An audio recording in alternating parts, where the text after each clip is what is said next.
Hello, everyone, and welcome back to our Rise of the Ordning campaign, which is a Storm King's Thunder retelling. I'm so excited to have y'all here, both in chat and if you're hanging out with us here on YouTube, thank you for being here. And this is a special session because this is the first time that we have all of the players and all of the characters together. So, just a little bit of a reminder, I would love to introduce Kenny. Who's playing? Okay. Kamari. He did not listen to any of my instructions at all. What? Who is Kamori? Oh my. Kamari is a Path of the Beast barbarian. Thank you. Who's also technically a quote-unquote Simic hybrid. Okay. As well as Cece. Hi, I am playing Tzira, who is the Stars Druid Divination Wizard. Okay, as well as Sly. Hello. I am playing Ravasi, a high elf warlock with a little bit of bard. Okay, and then last but not least, Shorty. I am Nyx, the Drow Hexblade Warlock. Alrighty, and before we jump into the session here, just a little bit of a reminder, please make sure if you missed this session for whatever reason or you want to go check it out, or if you're with us on YouTube, make sure you go check out the YouTube page. This will be up on Saturdays at 10 a.m. Or if you're on YouTube and you want to come hang out with us on Wednesdays, the next session will be Wednesday at 8 p.m. And those are all in Eastern time. And if you want to play in this world, head on over to my website. I have a whole bunch of mini campaigns and one-shots, so make sure to check that out, as well as more information on this campaign and lore. So, with that all being said, I think we're going to jump into it with the famous Zari super long intro. So everybody buckle up and get ready, get your beverages, get your drinks, and let's go. Ilumelan. A now established world in the only viable form of life in a small solar system on the outskirts of the astral plane with a rather interesting history. The close astral dominion, Illume, managed to colonize this planet successfully after one failed attempt and a demon uprising. This flourishing, still relatively new astral colony managed to build a foundation in a wild world with the help of celestial beings and support from the political entities of the astral dominion. Fully cut off around 16 SCs, which is second colonization, the colonists on the new world of Ilumelan managed to kick off the world, surviving off the land, developing countries, drawing boundaries, and setting down roots. The only contact they have had with Illume since the cutoff has been through the worship of an occasional miraculous magic from the pantheon of celestials on Illume, who managed to elevate into godly status through their followers, garnering worship and establishing a church on this material plane. Through the foundation set by the colonists, a pantheon of gods has risen and is the foundation of many countries' worship. Let's zoom in now. In the midst of these tumultuous times, where giants hunt out in the open, and even more dangerous people hunt in the shadows, and where rumblings and rumors roam, a world where change is happening, where those in power control the sway of the world, which matters, and the powers that seek peace matter even more. And most of all, a world where fate brings together those who can influence order, those who have the ability to save the world, or the power to break it. Where one imbalance of power is enough to send the whole world into chaos and destruction. The year is 316 SC, and much is different since we have seen Ilumelan roughly 20 years ago. Tensions are at an all-time high, with giant raids, monsters appearing out of nowhere, and a faction of bestial people pulling away from society. Those in power have barely been able to keep a sense of calm, and tensions are rising. Unless that is their intention. It certainly seems that countries thrive on trade, weapons, and warriors, and that they're growing in infrastructure. War between the jungle region of Iga and the coastal region of Maria was imminent, and official battles lasted roughly 2 years. Eventually, several guilds intercepted to formulate peace treaties in 306 SC, but more aggressive factions still skirmish over evolving trade routes. The desert region of Quijito is completely split into two groups. The aggressive nomadic raiders and the more peaceful monks, run by a faction who worship Magnus, the fair god of death and the afterlife. No leader is formally recognized yet, but many tribes have agreements with other nations. Menominey's tribes escaped the war unscathed and unbothered, with rumors of more and more involvement with the Feywild. Southstone's progress has crawled to a stop, with the Lords of the Pentacle re-established and pushing to influence the young king. However, his political marriage to the daughter of the leader of Iswa, the largest nation in the Republic of Isles, has pushed back against their influence, as she has captured the hearts of the people and is inspiring change. Simona City, the smallest city-state wedged between a mountain range and a desert, who revere Lady Simona, the silent goddess of justice and balance, they continue their aspirations for peace, but they've been investing more and more into their political endeavors as of late. Guilds are still thriving and growing, with new ones popping up every so often in the quest to bring people together and improve Ilumelan as a whole. Rosewick has been ever growing, especially after rooting out the corruption in its government officials several years ago. The people have been thriving off trade with the southern trade routes open, as well as to the north. Thalor, the thriving country in the northeast of Rosewick, partially deep on the Underdark, maintains its ability to boast the best crafted weapons, armor, art, and magical items. They, along with the tribes of the wild north Vitherfold, have been running into the most problems with the tribes of bestial people who are taking refuge in their land. Most are left unbothered as long as they don't disturb the peace. But all three northern countries have had raids from the aggressive tribes that are altered. While the North fought off a giant threat roughly 20 years ago, the entirety of Ilumelan has seen a rise in their activity over the last year. More giants have been getting closer to civilizations, impacting regions than we have ever seen here before, and hurting the people of Ilumelan with no regard to their peace or livelihood. People have gone missing, villages have been wiped off the map, and lives have been decimated. But let's dive into our story. Sweeping past the deep, deep sea that covers most of the world to the Pangea-like landmass that houses the entire population. The dark waters churn as a storm stirs up the peaceful waves as we grow closer and closer to the Great Divide, the brackish river that cuts the Pangea in two. Our travels take us back to the familiar country of Rosewick, sweeping past the large port city and over well-traveled roads. Lush forests with the green leaves just beginning to show signs of turning, and sparkling rivers break up the landscape as we climb further into the Tanaz Mountains that are speckled with the beginnings of snow. On the border of Vitherfold, we follow the wind into a small valley cradled by mountains around it. A waterfall crashing into the lush lake with full force, a grove of evergreens leading up to a rising gray-stoned tower, nestled comfortably between the peaks in the dark morning light. The sun begins to peek over the mountains, casting the valley into lazy pinks and oranges, illuminating the tower. It rises up in one circular shape, several full balconies encircling a couple of middle floors. Large windows decorated up higher, and the roof seems to be made of a gleaming white gold metal, arcs of it sticking out of a reflective dome, nestling into what could only be a large telescope. We continue to the large double doors of the tower, massive and sweeping into a beautifully decorated arch of the same white gold metal that decorates the top. Constellation carvings decorate it, different than the ones that reside in the sky.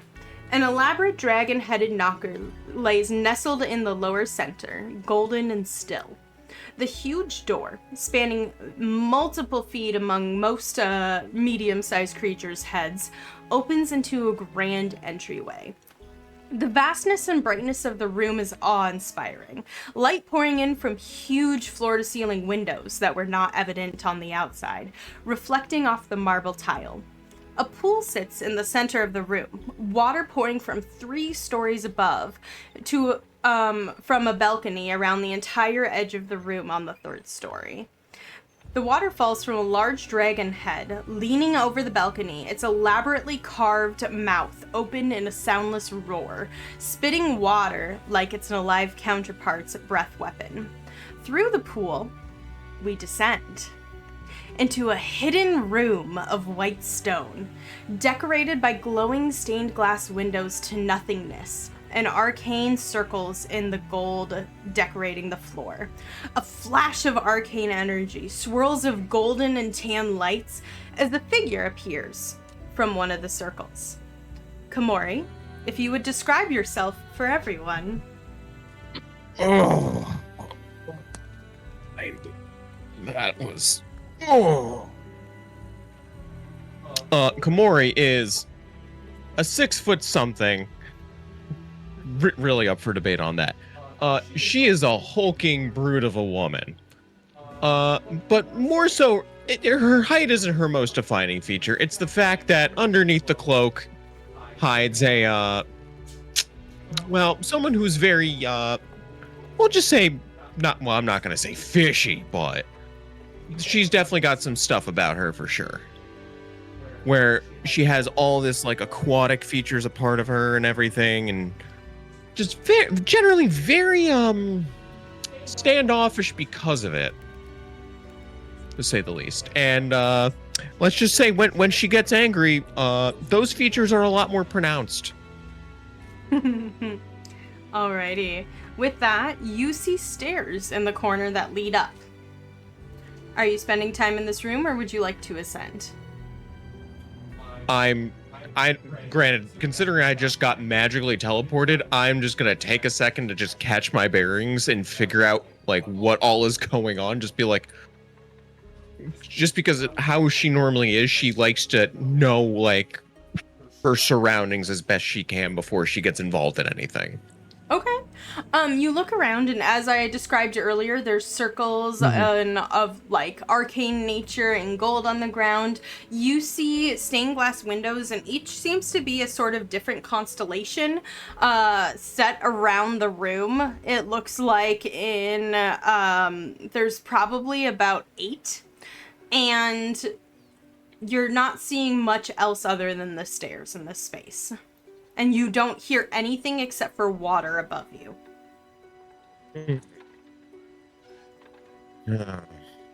Well, that's weird.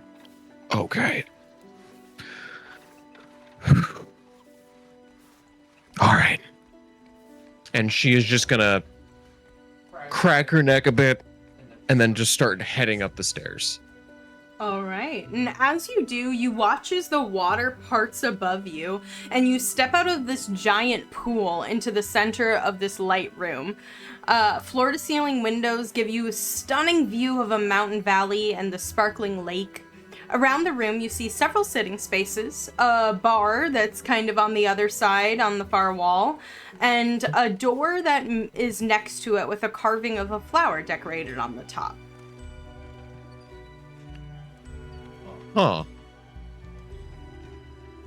That's interesting. And as you're kind of looking around and taking this all in, you hear a noise back down in the hidden fountain stairs that you just ascended, and you see a gold flash as, like, these stairs are still kind of open in the pool, and it seems that someone else has teleported in. And we zoom back down in there, and Ravasi, as we turn to you, can you please describe yourself? Yeah. Komori, you Komori's not down there, so Oh, Komori's not down there. not never quite. mind. She just Not ascended. Alrighty then. But she will see you in maybe a minute, probably. Alright. He would, like, have, like, one of those, like, 1-2 stumble steps before straightening himself up. This is a high elf, male, dressed very finely. in pristine looking clothing. He's very pale. He has very pale blue eyes and one of those like perfectly coiffed curls. There is a little bit of blood in it, but it looks like he hasn't noticed it because it's at like the back of his head. And he kind of looks around and goes, this is a little bit better for surroundings. So, very bright. And taking a moment, he'll kind of like finish getting his bearings and wait. You wait for a moment, and you're alone in this room, and just as you kind of like are catching your bearings, and it's weird because you know that Nyx was supposed to be coming with you, and just as you like register that Nyx isn't there, there's another flash that fills the room, and Nyx, you're standing right where she teleports in, so she absolutely bashes into you. Nyx, if you would describe yourself, please. Yes, Nyx is like 5'8". She has purple grayish skin with medium length white hair, and her eyes kind of glow purple. She has like a long stick on her back, and she wears some light armors, and she crashes into Revase and says, "Oh, you finally got me on top of you. Good job." He's like just a little bit taller than you. And so I imagine you like smash into his nose, and so his eyes are wide. He's like, "Oh, fuck! Oh, mother would yell at me for using such language." Yeah, no, on top of you. Great. Ow! Mostly, I'm upset you're here. I thought they were sending you to pervert jail. What about me has anything to do with pervertism? I am a perfectly distinguished gentleman. Okay, keep telling yourself that, buddy. Komori, I imagine that you had kind of like walked back over to the stairs with the flash, and you hear this whole thing. I just hear that, and just like, if this was like you had a camera at her, you could tell like her eyes just do like the like thin on, like her pupils do like the very thin slits on, like on edge, just like. Because I just got sent here, out of nowhere, so it's just like, okay, something's up. Mm-hmm. And she's just doing her best to more so be quiet than anything, and just like sits there for a moment and just kind of waits. Okay. And just listens on over. Okay, so you're just standing at the top of the stairs and listening. Beautiful. Ravasi and Nyx, you may continue. As I've described, you are in this space. Revase, do you see that? Ravasti, and see what? Up on top of the stairs. When did dinner become bipedal? Why would you want to eat? I eat fish. You don't like fish? Not ones with faces that are mean mugging me. No, not usually. Why, you gonna let a little fish scare you, Revasi? I'm not scared. Go say something to them. Fine. He kind of like wipes some of like the tears from getting smacked in the nose out of his eyes and starts heading up the stairs and looks at you, and goes, "Hello." Can I help you? Oh, deep voice. My name is Ravasi Rivenvine. Do you think you could perhaps, guide us? We were sent here by a, Miss Sendrel. He, like, digs out a letter of recommendation and hands it to you. We're supposed to go meet with an expert. Yeah. Oh, you two. Oh, two! You're not the help?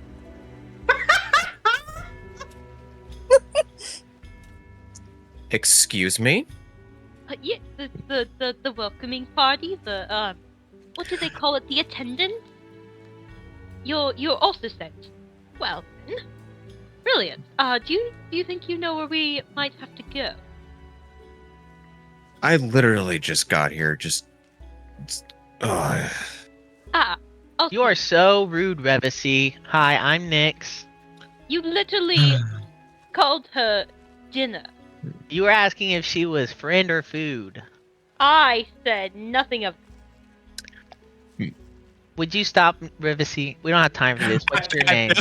At this point, Komori is just gonna take you both by the head and just do the quick clunk together. Ow! My head does not need to have any more damage to it. Thank you very much. He was dropped on it a few Both- times as a kid, I imagine. Both My of you, parents. stop talking. I just got here, and this is the last fucking thing I need right now. You're an angry She's just fish. gonna walk off. Someone got up at the wrong side of the bed. Yeah, she did have to meet you, unfortunately for her. Ugh. You wound me. And you were on the right side of the bed. And he winks at you and starts following Corey. I throw up behind him.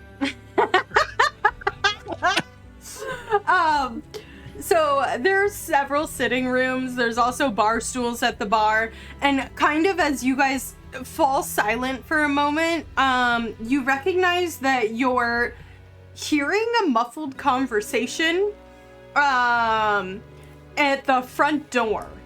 And as the door begins to creep open, but only one figure walks through, and you hear a voice continuing, "I'll let him know. You must come back out, and please tell me your stories and who these people are in here. I really want to meet them."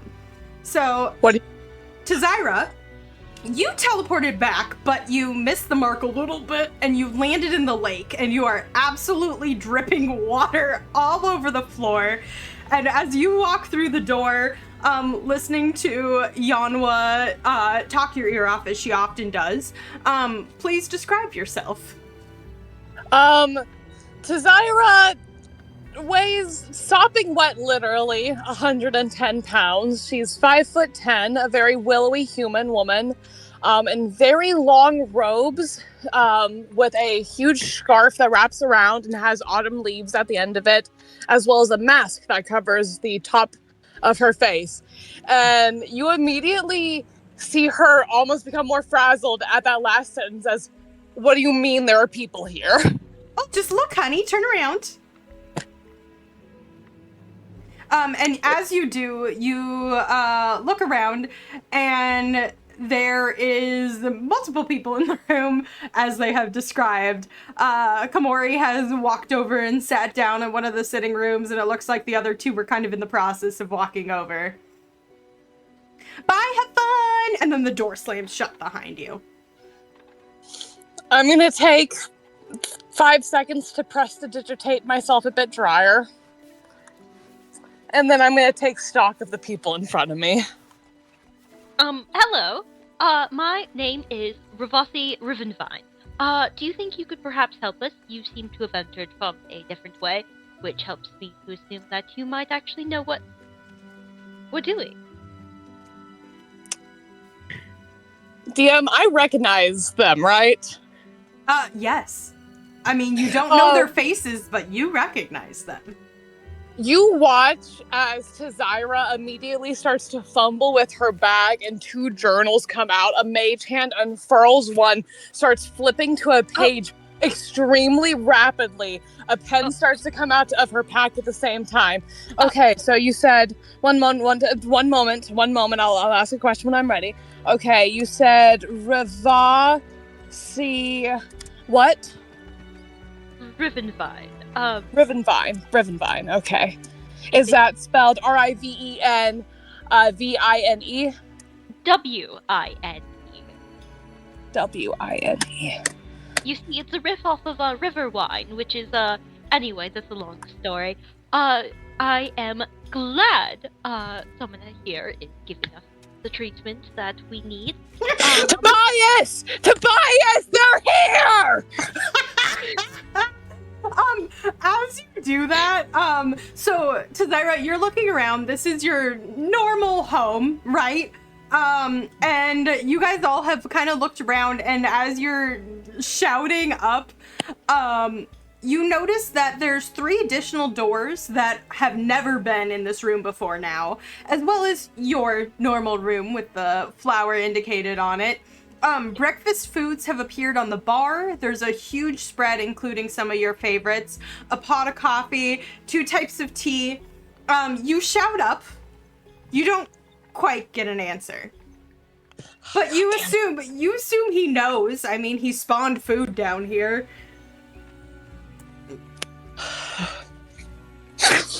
All of the gusto in that one shout goes out as Tzira is just going to... Okay, he'll be down. He's doing something. Okay, you're Ravasi, Rivenfine. You are... And I'm going to point to Nyx. I'm Nyx. Fantastic. And you? Amori. Fantastic. And you haven't introduced yourself yet. Tzira. Tzira Flint, the Herald. Nice to meet you. The Herald? I've seen you before. It's okay. Anyway. Would you like to elaborate on that? And also the Herald bit. You'll find out. It's okay. All right, fantastic. So, Tzira's gonna sit down at the table, fix herself a plate, and then look at the 3 of them. Tell me everything. Just a reminder, you guys have not slept. It is like the crack of dawn. It's like 4:35 a.m. And you were essentially up through half of the night. So you're all beaten to shit still. You're probably starving. And yeah, carry on.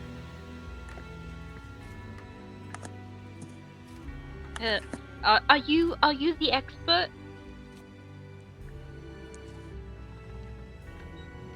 Depends on what you're asking about. I'm gonna present you like the letter. We were told to. Go ahead. Say what you're gonna say. We were told to meet an expert of a Ms. Chandril's guild. Is this you, or is this the Tobias that you screamed in my ear? You see a letter with a very official looking seal. You recognize the seal as the same kind of eclipsed moon that's very often you see quite a bit of correspondence come in and out here.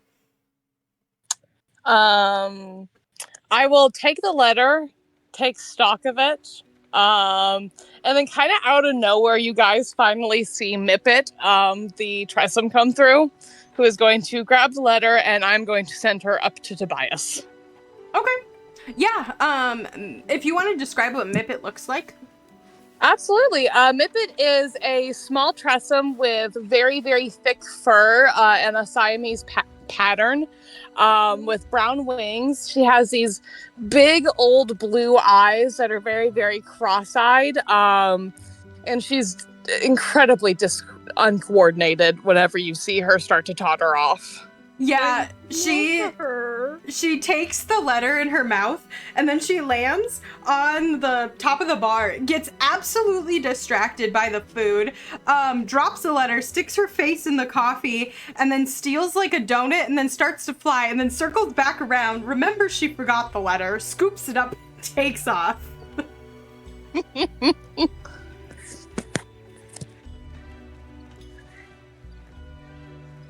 Well, Ravasi's finally gonna kind of sit down and, like, look at, Nyx and Komori, who I assume are both, like, awkwardly standing off in the corner. You want to sit down, perhaps? Not by you. There are plenty of other seats for you to sit in. I understand that my presence is overwhelming for you. I throw up again. And, you Komori, right? Yes. So, I don't necessarily know about all of you, but we were sent here after killing a big chunk of fire giants. did any of you have to deal with something of a similar caliber? And Hill giants. He's gonna find a goblet of like some kind of juice and like very delicately sip it. Yeah, you find a goblet of some kind of juice. You do see a very tantalizing looking bottle of bubbly behind the bar. He'll hold on to that thought. Okay. You said a caliber of fire giants. Were they led by anybody? Nyx would probably got a bit of a better look at her, but some sort of Some big, ugly, snaggle-toothed bitch. Yeah, exactly. We almost kill her, but she managed to get dragged away by one of her underlings, unfortunately. Was she a giant or was she a person? No, definitely a giant. Agreed. Almost killed Nyx here, actually. It was very dire. Basically did kill me. You're right. Most people don't accept the dig, so I wasn't expecting that. Anyway, you said that you dealt with hill giant Kamori. What happened? They attacked the town I was staying at, and because no one else had soldiers posted, we barely got out with everything. And I mean, yeah, there were some hobgoblins and stuff, but I mean, that's, yeah, I guess somewhat normal. Hobgoblin? Well, you? Yes. We also had these hobgoblins and some fucking little imp things attack the village that we were also in. That's suspicious.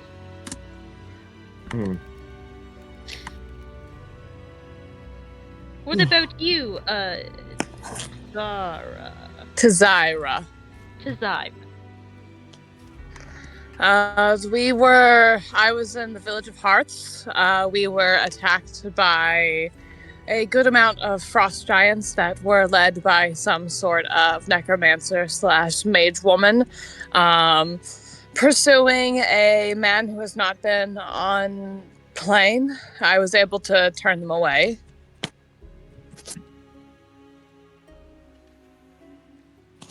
The village of Hawk. Do I know what that is? Oh, absolutely. It's the only village, quote unquote, on the map, the only form of civilization on the map in Vietherfold. So you would know of it. Essentially, in your memorizing capitals stage of your education, you were told of it, and then it was kind of scorned like, it's not an official capital because they don't have real civilization. But if we had to pick one, it'd be there. Mm-hmm. Alright. Interesting. After a couple of moments, a different Tressum, as well as Mippet, both fly down together from the 3-story drop above.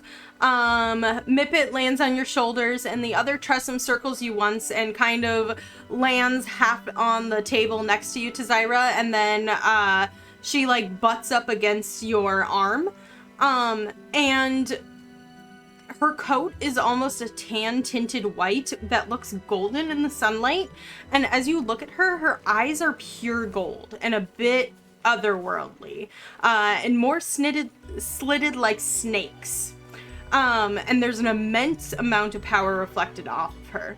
But Lucy butts your arm with her head and goes, "Hello, little one. And others. I hope your travels have been noble." Indeed, Lucy. How have things been here at the tower? You know how things are. It's been... He's in the middle of a project. But he's wrapping it up, I promise. Is he actually wrapping it up, or has he just started saying that he's wrapping it up?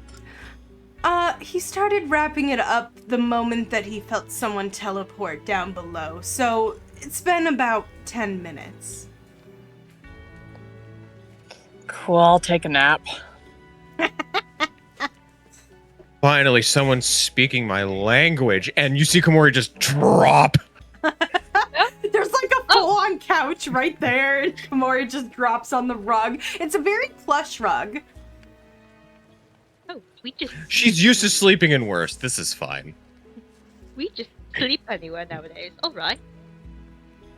And then the cat turns its eyes to you. For those who don't know, Tressums are cat-like figures with wings. So, by the way, when I say that, I'll use Tressum and cat interchangeably. But Lucy turns her eyes to you and goes, "There's guest accommodations prepared for each of you if you wish to shower, rest, bathe." And she, like, looks at all of you, and if a cat could make a disgusted face, she is. Especially you, little one. You look a little damp still. But feel free to take a moment, as he will probably be about another 30 to 40 minutes, knowing him. I love to clean up. Are there any places to get things laundered? He like shifts his clothes back to like the fucked up clothes he had previously. These got a little tall. There's a basket in the corner of the bathing chambers. If you toss it in there, the unseen servants will handle it. You people understand things here. Very nice. What did you say? You cut out a bit there. He's just complimenting the servants. Oh, okay. Existence. Not literally them. The fact that they exist here. Well, I'm going to handle a few things. Feel free to rest. And to Tzira, she jumps up on your shoulders. Yeah, I will. I'm honestly just gonna take Lucy into my room with me and debrief her on everything that happened. Okay. You do, as you normally do. And she essentially just listens all with her very wise eyes. So, the rest of you are free to take a moment to bathe, get yourselves presentable, eat food, take a power nap on the floor. Yep, that's what I'm doing. After about 45 minutes.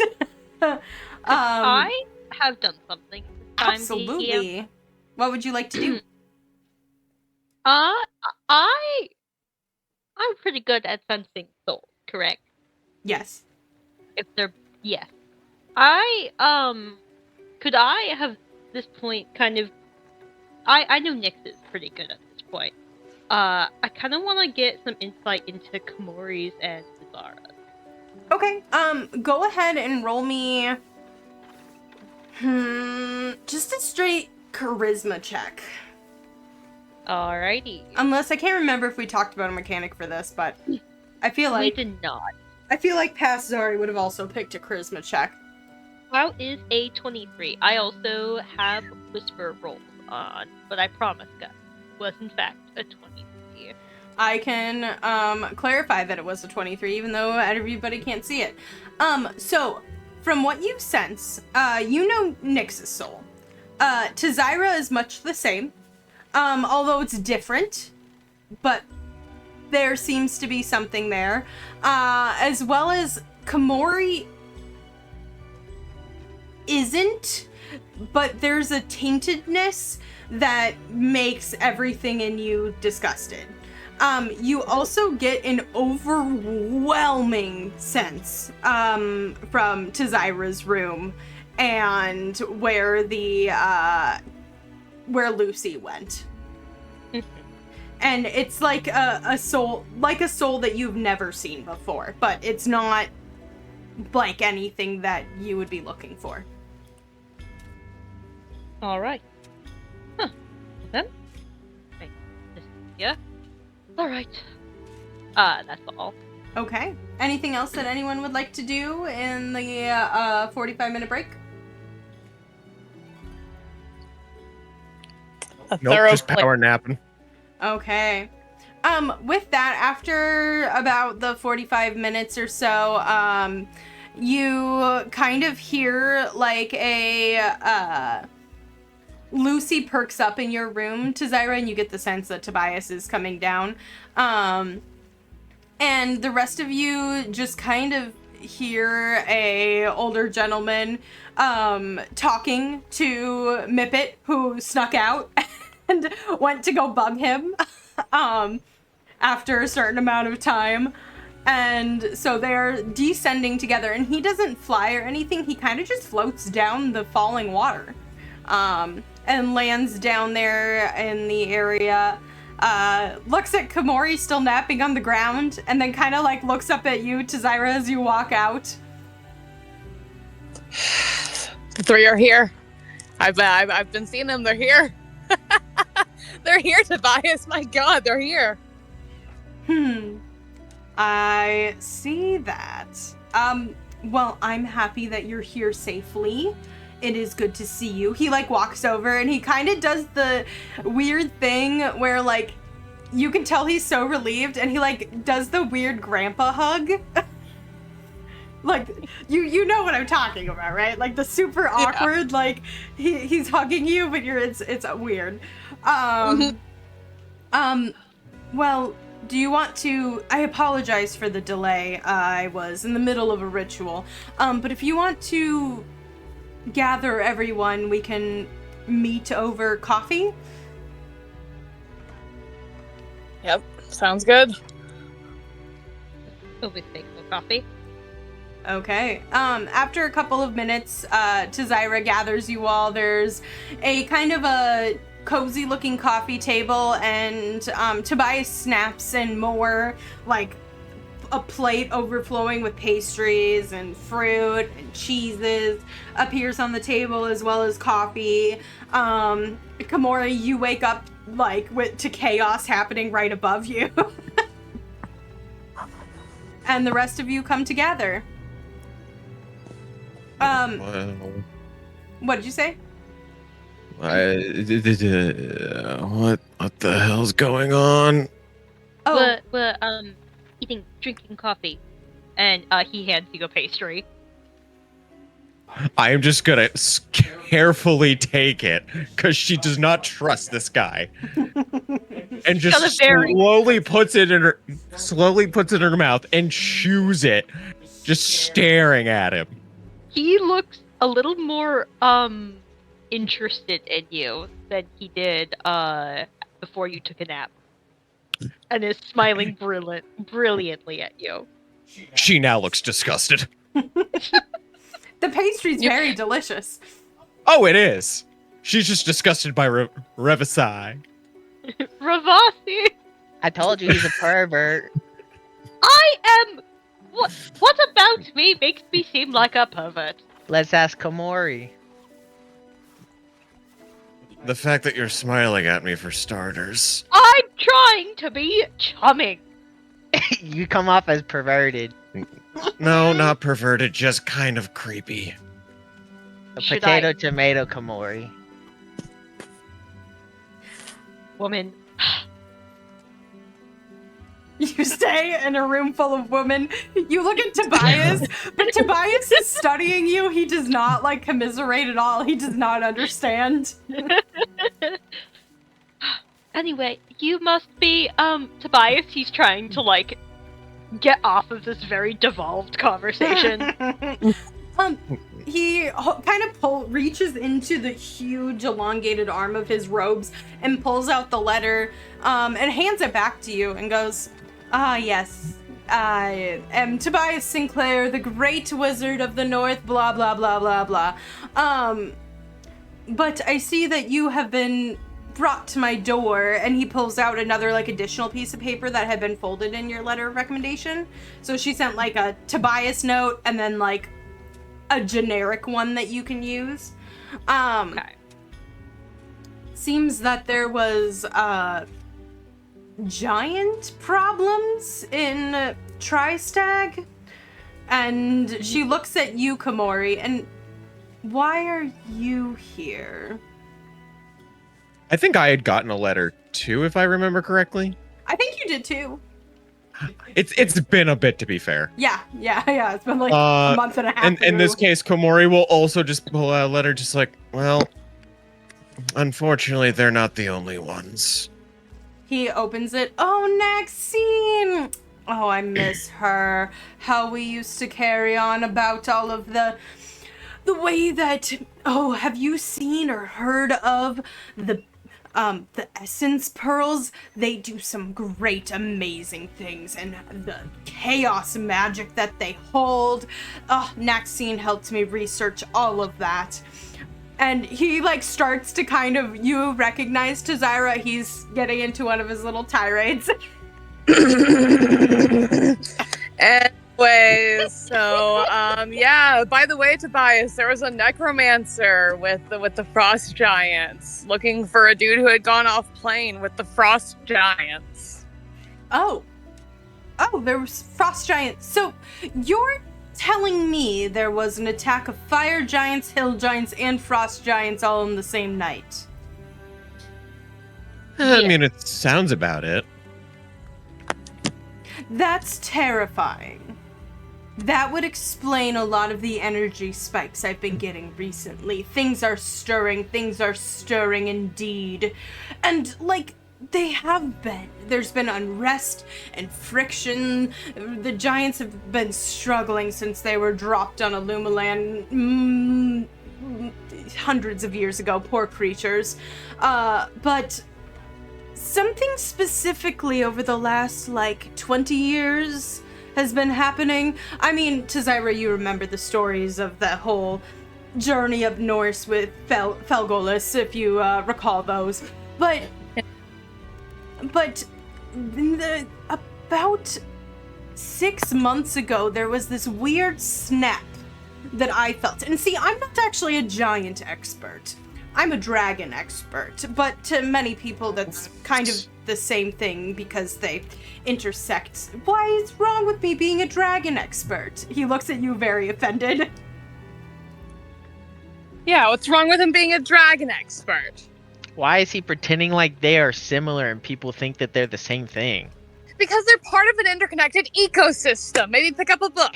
He said they intersect. That is not the same thing. It's not even close to the same thing. It's one attribute out of many. I've barely known her, but she's right.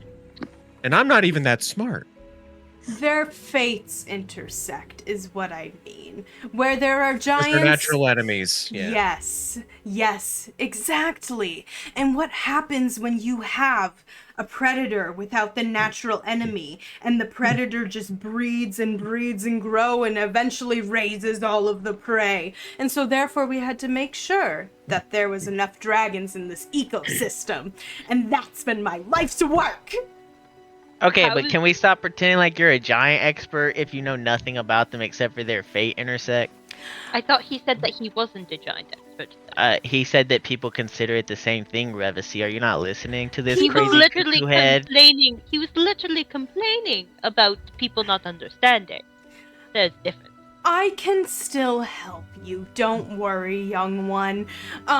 He's a very, very old elf, by the way. For those who don't know, this is an extremely old elf. He looks beyond years from what this world is. So this world is a little over 300 years old, and he looks way older than that. And has quite a bit of power to him, but he's very eccentric. Now, I can, however... Well, I may not be a giant expert. Many in my organization consider me to be one because I deal in a lot of the history of giants, and I know probably the most because of my research with the dragons, but I do know a giant expert. In fact, I can summon him here. You can meet with him, and he might even help you along your way. In the way that you have to go. But great stirrings have been happening, great stirrings indeed. And because of that, this feels like the catalyst to my life's work. But what I would recommend is speak to this giant expert. Maybe he can give you a lift. But you should go see Clogilia Matar. If you remember Tzira, one of the ones from the original. Indeed. Yes. She's a green dragon. She lives in the Rosewick Forest, and she watches the world. And she may know a bit more about what is happening, or be able to find some info for you. But I believe that my good old friend Zephyros will be able to assist you as well. So, fret not, young one. While I may not have all the answers you need, I can connect you with those who can. And I will provide you hospitality and safety, because you all look like you've been through some shit.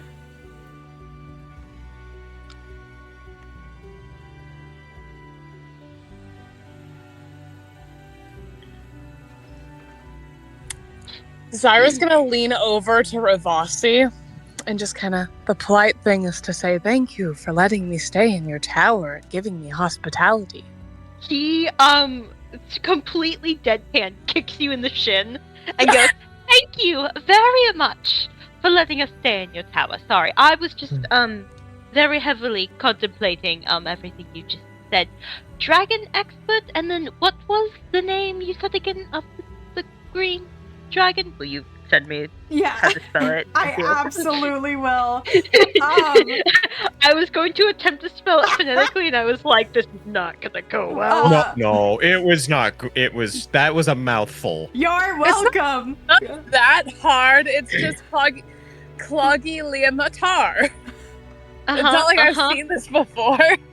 Nissan Al Gaib?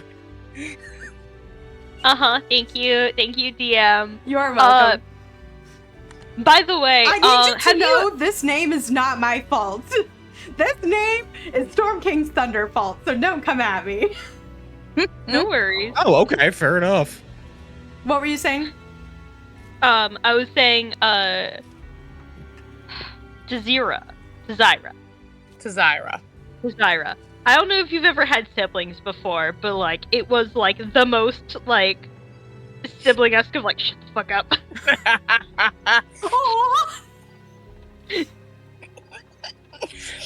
But, Tobias, I do have good news. We do have an ally, even if we haven't met them yet. And? I will start describing the one-horned frost giant that I saw in my vision. One moment. Oh, interesting. I recognize who you're talking about. There's been rumors of a single-horned frost giant roaming Vitherfold and the mountains up that kind of border Thalor. You know, I don't know much, but again, that might be a good thing to ask Clogilia Matar to look into. She might know a little bit more. After all, she keeps an eye on things. Understandable. Do you know if there's anything that she's been craving lately that we should bring? She did speak about a lack of boar. Or maybe actually. You know how she loves the mountain goats in these mountains. And if you bring her a mountain goat, she may be very excited because she doesn't get to see them very often. Tzira will nod and in one of her journals jot that down. But you'd want to hunt that, before. Zephyros is probably fine with you taking a mountain goat on his tower. I'll be sure to ask beforehand.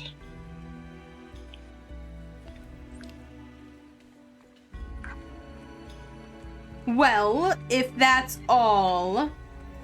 and you see, like, Lucy glares at him for a second. I was in the middle of a ritual. What kind of ritual?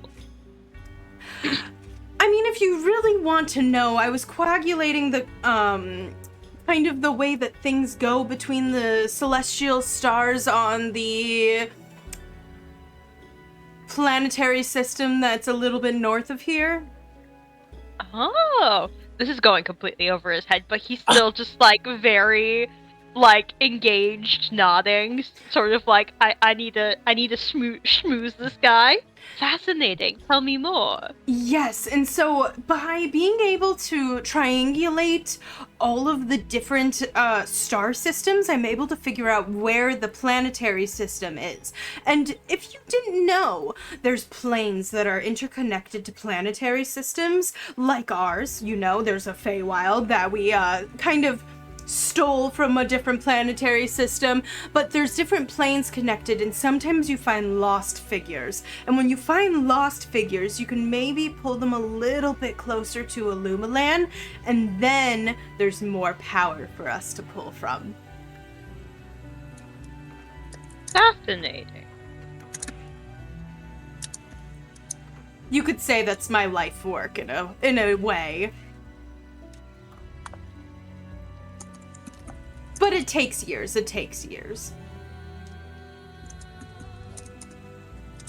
Well, if that's all, dears, I shall be off. Feel free to use the facilities down here. If you really want to go up to the library, you just simply step into the fountain.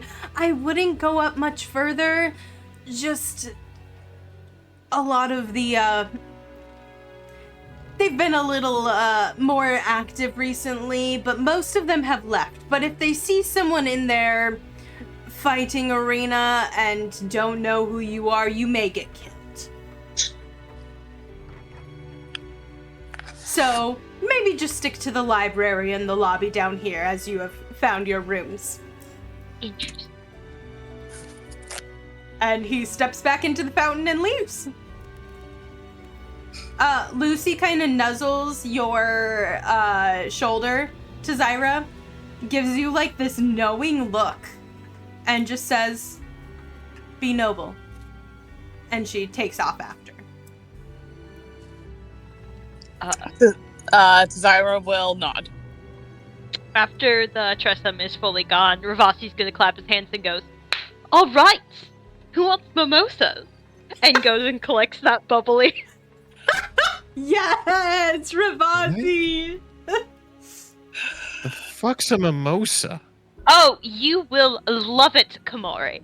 It is when you combine bubbly wine with a juice of some kind. What kind of juices do you have here, Tzira? Orange juice, pomegranate. Pomegranate is wonderful with this. It is an underdog. The tartness, just glorious.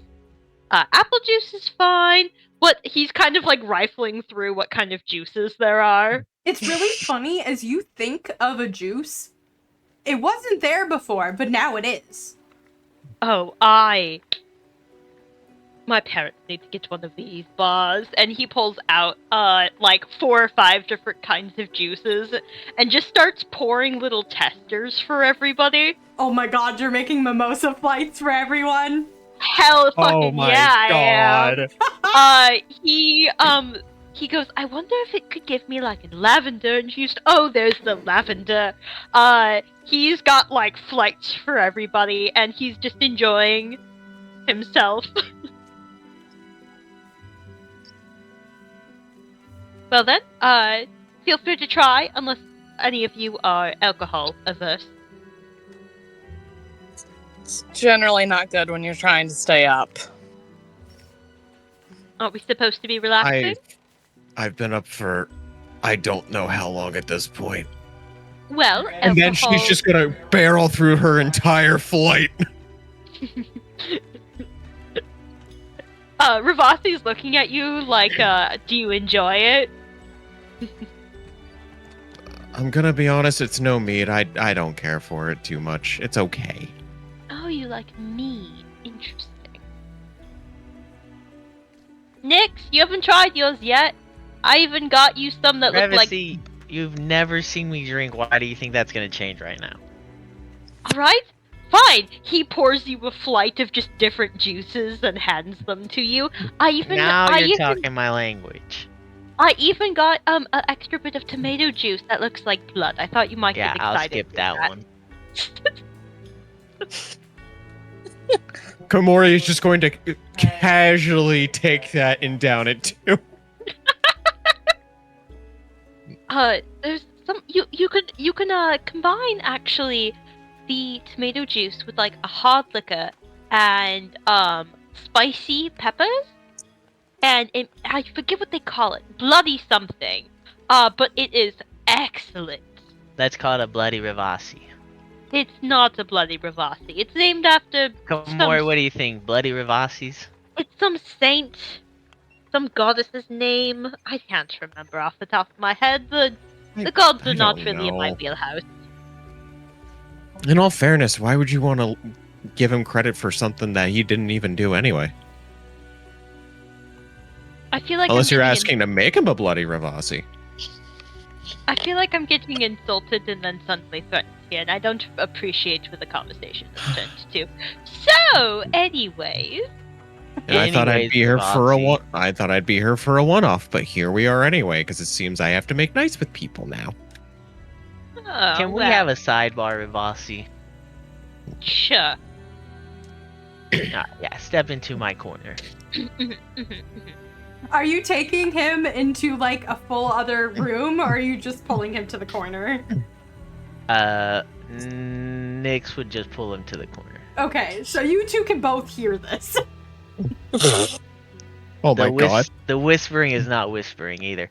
Ravasi, are you staying here? Cause I think I'm not feeling this. I mean, we were sent to help out with this, right? Yeah, but that was before they said it was with an angry fish stick and a 5-alarm cuckoo head. Yes, the fish lady and the I'm pretty sure some sort of divination woman. But the most interesting, aren't they? I mean, very strange and not exactly high class, but interesting. Interesting is fine. Getting me killed is not.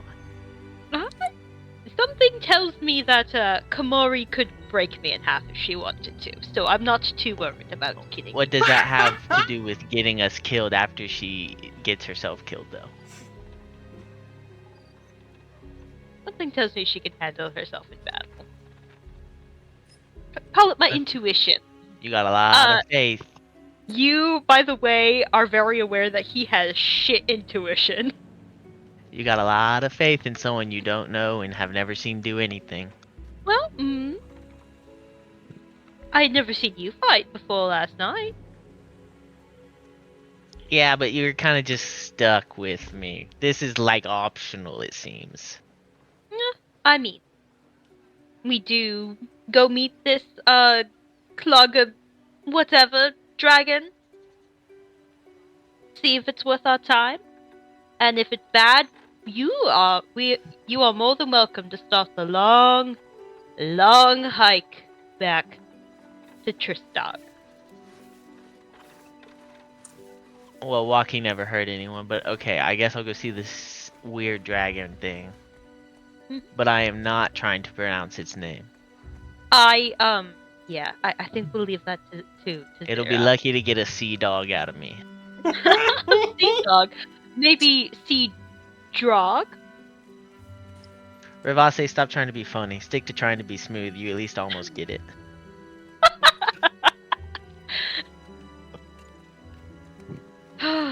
You're not wrong. Alright, I'm trusting you. If I die, I'm gonna kill you. You know, sure. I'll take it. I will drink my non-alcoholic juice. I'm just gonna lean quickly over to Tzira and just go. You can hear them too, right? Oh yeah, I can hear him. I'm just busy being productive. As you see that there are two like huge notebooks in front of her with so many notes already. And she's just gonna go.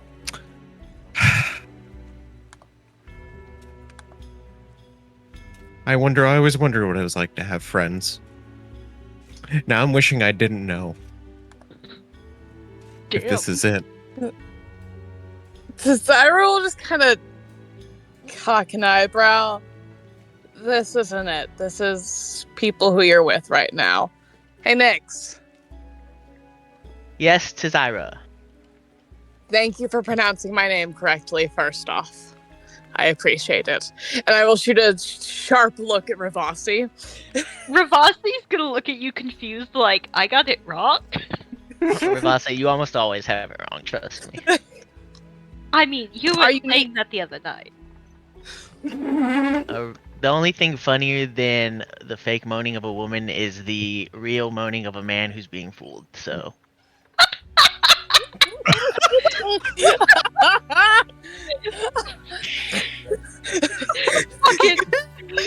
Fucking, ow! You see him actively take psychic damage from Someone that. flipped that! Oh my god! Holy shit!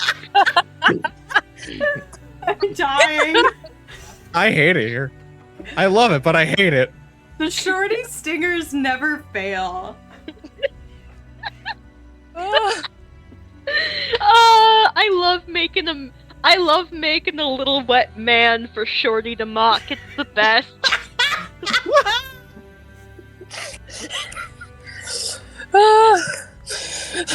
As you were saying, Tzira, Tzira's face has fallen at that comment in a look of like pure aghastness for a moment before she fixes it. Do you need a... At that point, Komori's actually just gonna fucking cackle. By the way, Ravasi. Also, none of you have seen her face fully yet, so. I know. Ravasi's like beet red, by the way. He was not expecting that. Anyways, it sounds like you're worried about dying. Are you looking for a little bit of faith that we're not going to lead you into utter ruin? your words may be comforting, but they cannot soothe my soul that much. I'm not looking to give you words. What's something you're terrible at? I'm terrible at Yeah. sharing emotions, showing empathy, showing sympathy, giving a damn, not goofing off, not joking around. Hold on, there's a lot more. Let me think. You good at breaking Well, don't my think heart. too hard. Can you She said easily not good at. Can you easily do a backflip? Absolutely not. Do a backflip. I just told you I can't do Do it. a backflip. Do a backflip. I will try and backflip, I guess. I'm gonna replace this Thank roll with you. a 17. Make an acrobatics check. Because I'm I'm curious. Okay.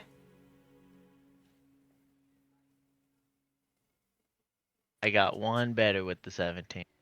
Damn. So what is it like? Does anything physical happen?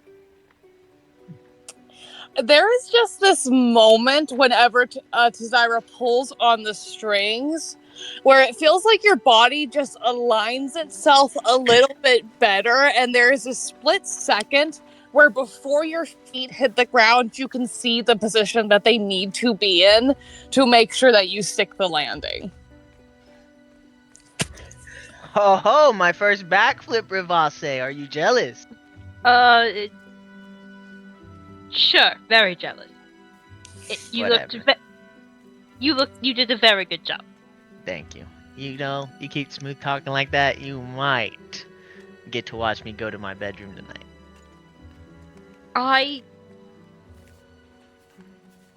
You don't sleep. I can still go to my bedroom. Tzira, what was your point? I can pull fate a little bit for you. Is that why my feet didn't trip up over themselves? Most likely.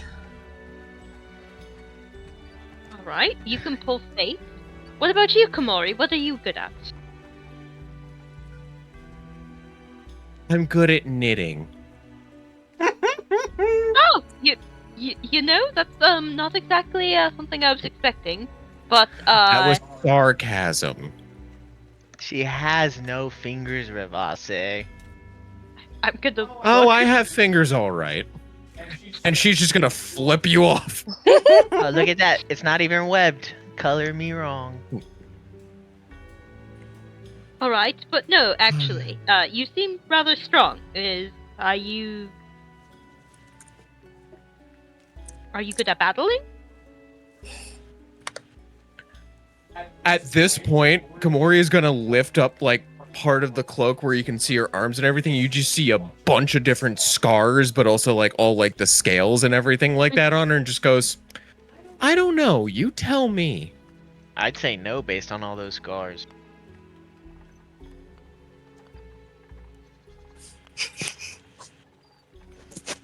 You know, you were funny before, now you're just sad. I feel okay. I keep telling yourself that. Maybe we could. Ravasi kind of leans back, a little bit of a sly grin on his face. Maybe we could see a demonstration, ladies.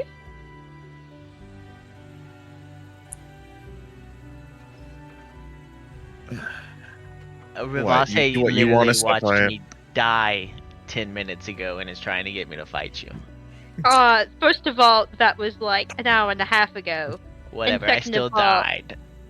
You didn't die. You almost died. There is a difference. Okay, either way.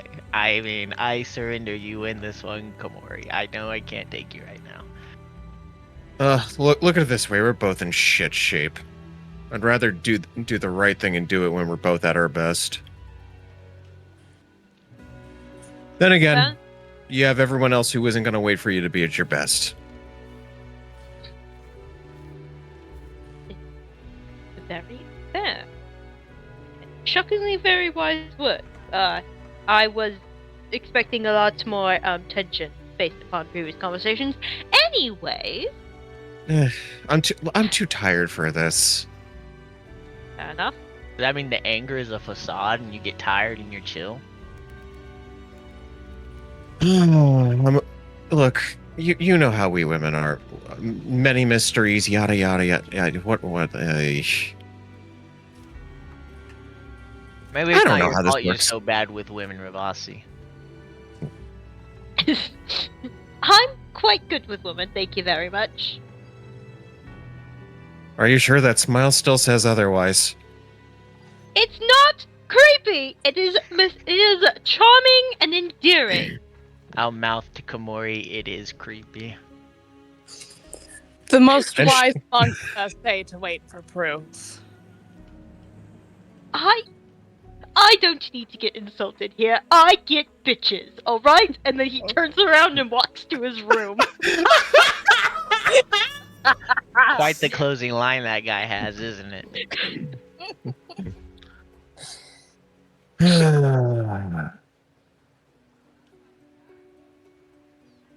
This is more than I really had bargained for, huh? Are you asking me or telling me? I don't know. I'm at this point. I suck with people. Okay, let me live. You're doing great. I don't know. It's complicated. You'd do better if you started off this way instead of angry. Anger is all one knows when they are running purely off of survival. It's how I've gotten this far.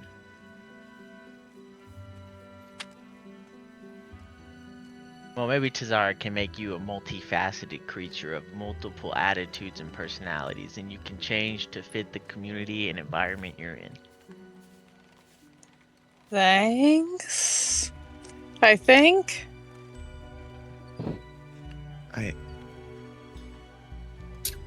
I don't know what's happening at this point. I'm not sure I want to ask.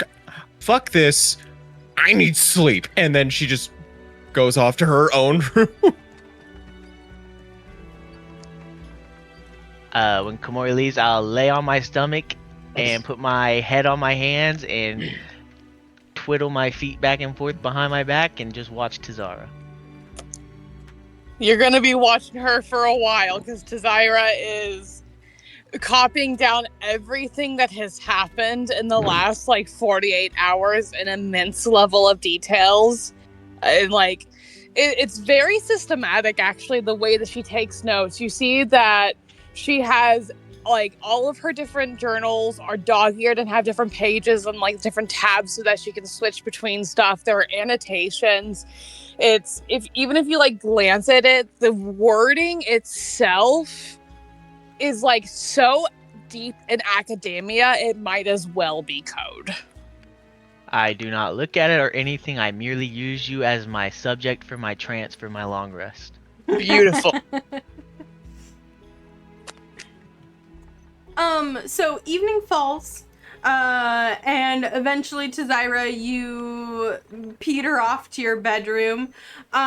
You guys are fucking exhausted, absolutely beat, to the point that, like, normally our elves need like 4 hours to trance and our non-elves need a little bit longer to sleep, but it almost like doubles because you are just so tired and this is a safe place of rest.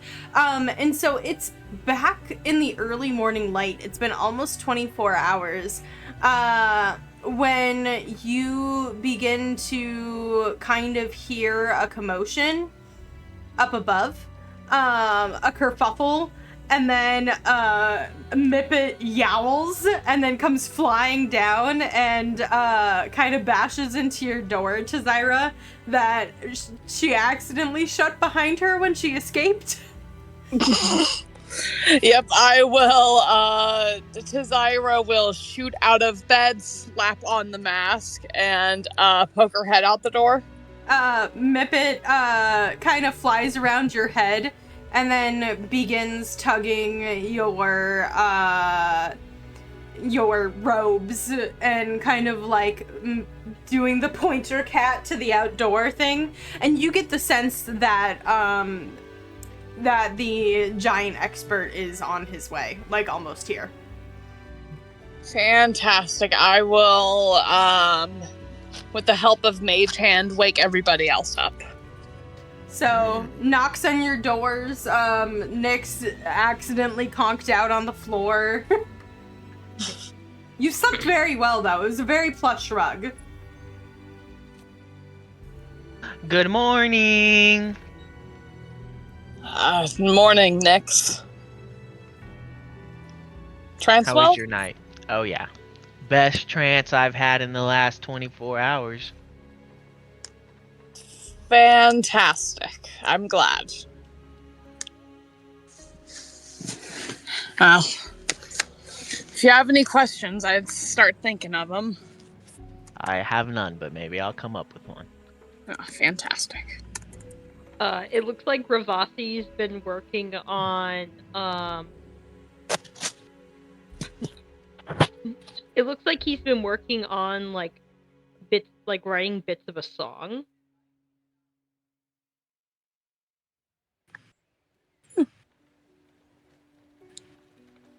Okay. And you're gathering up all those papers and such? Mm-hmm. Nice. Huh, you play? Yes. He's got, it was kind of hidden in his pack, but he does have a violin out on the bed that he was sleeping in earlier. Interesting. And you watch as immediately there's a note added to a page in Tzira's journal. Shit, Oh my gosh. are you? Bless you! I came out of nowhere. That scared me. Oh no, the DM's dead. Oh no! My head imploded. Oh no! Okay, sorry. You're writing notes in your notebook about him playing. Okay. Oh yeah, just blatantly in front of your face, I'm noting about you. Okay.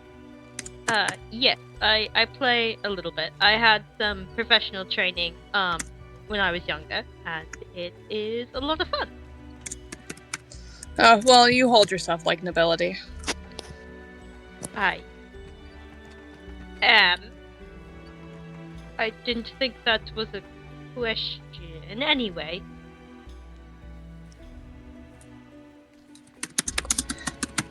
That's called an indirect question. You never told me you were a noble, and I got information from you by suggesting a statement. Get better at it in the future. People can use it against you. Damn. You are a wizard? Wouldn't you like to know? You, I'd assume you are, based upon the fact that you are clearly Tobias's underling. She makes a face at the word underling. Apprentice? I'm a scholar on my own dissertation. I'm nobody's underling. Apprentice? I am my own scholar. Gotcha. But I do dabble. It's quite fun. Well, hopefully Anyway. you dabble in good questions. He kind of looks at you like, I have not thought of anything. It's a deadpan face. Anyway, Nick, you want to hear the latest bit I have on that song?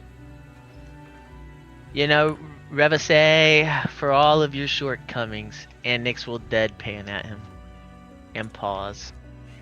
You are quite good, so sure. Sweet. He's gonna kind of talk too about. He doesn't like play any music right now, but he does talk, like, show you the bit that he's been working on. Komori, you wake from your dead-ass sleep to, kind of like a knock on the door, and then you hear commotion out above. There's a couple windows, like, in your room, and they're kind of showing the same, like, absolutely beautiful landscape around, and you see that the sun is rising. Like, you slept, like, 16 hours. Yeah, kind of needed that.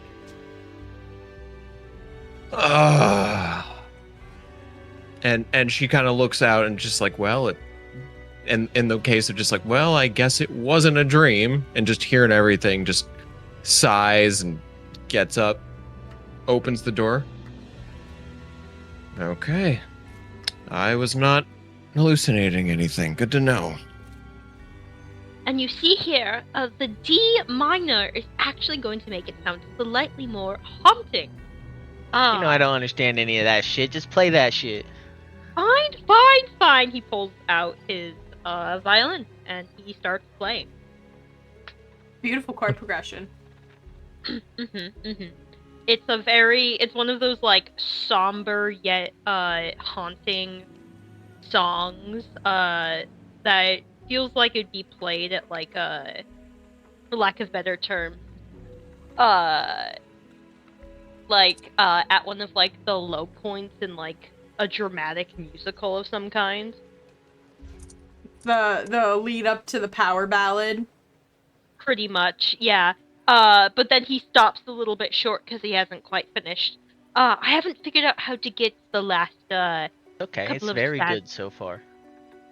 I feel like I need something unique to end it, you know? You'll find it.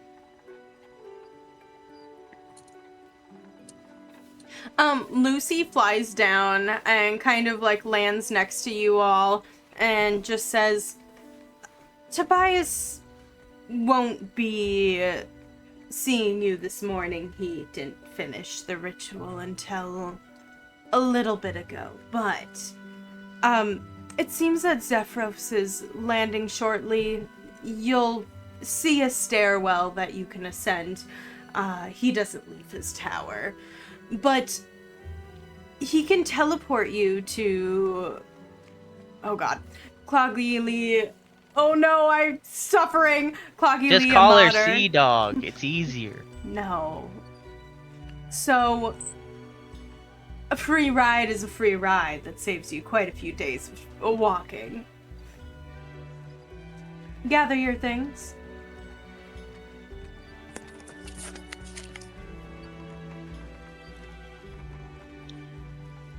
Yeah, sounds good. Well, I'm ready then.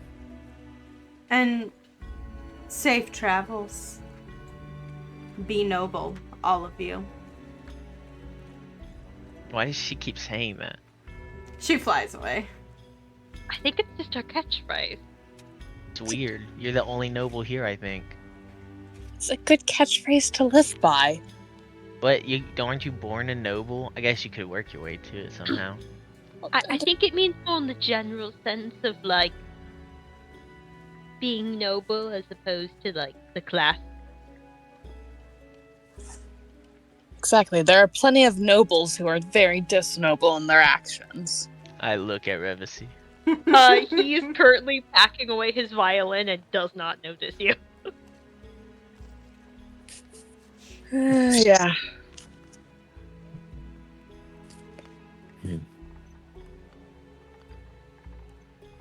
Okay. So, as you all begin to walk outside, Yanwa goes, "Oh, good morning, everyone!" And as the door swings open, you see the dragon head is talking to you. Tzira, you didn't come back out and talk to me. I'm sorry, I got busy with my notes. However, and I'm gonna pull out a second copy of the notes, and kind of make sure that they're within doorknob reading distance. I can't. We've been over this so many times. I don't have hands.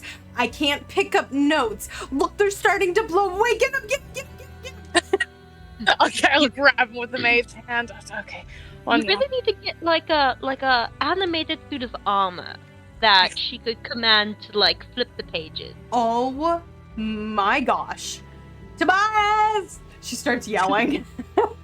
We'll write that down and slip it under the door. Oh, thank you. Okay, fine. Rain check. All of you are really pretty. Rain check. We will talk about it later, I guess. Fine. If I see you all again. I hope I see you all again. I better see you all again. This is a threat. You need to come back.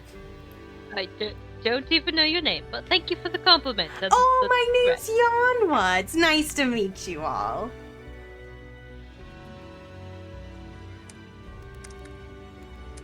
No, that's it. That's all I get. They're not the politest crew, apparently. Apparently not. Komori, it just has like this, like the biggest cocked eyebrow, and it's just like, Be polite to her. She's the doorkeeper. I'm more than the doorkeeper. In the essence, the door is the window to the tower. Therefore, I am the entire tower. Isn't Exactly. the door to the tower? Yeah, I was trying to make a pun off of window to the soul, but thank you. Well, it This is whole very tower is kind of cringe. She looks so offended. well. You are also very pretty. Thank you. I the last appreciate it. thing. And my name is Ravasti. I would love to see you again. Oh well, I mean, if you insist. Okay. Trust me, I'm the furthest thing from pretty. You are very pretty. Don't you shush. You're very pretty. You're interesting, which makes you At even this prettier. point, Komori's gonna take her hood off, and you all see just like not just the hair and everything, but like the teeth, the gills, everything. And just she's like, "Are you sure about that?" Did you not just hear me say in And the then tower? pull it back over. I already saw your whole face while you were conked out in bed. She did. What? Oh, yeah. You're very pretty. Can you see everything in the tower? Also, Komori, are you from the sea?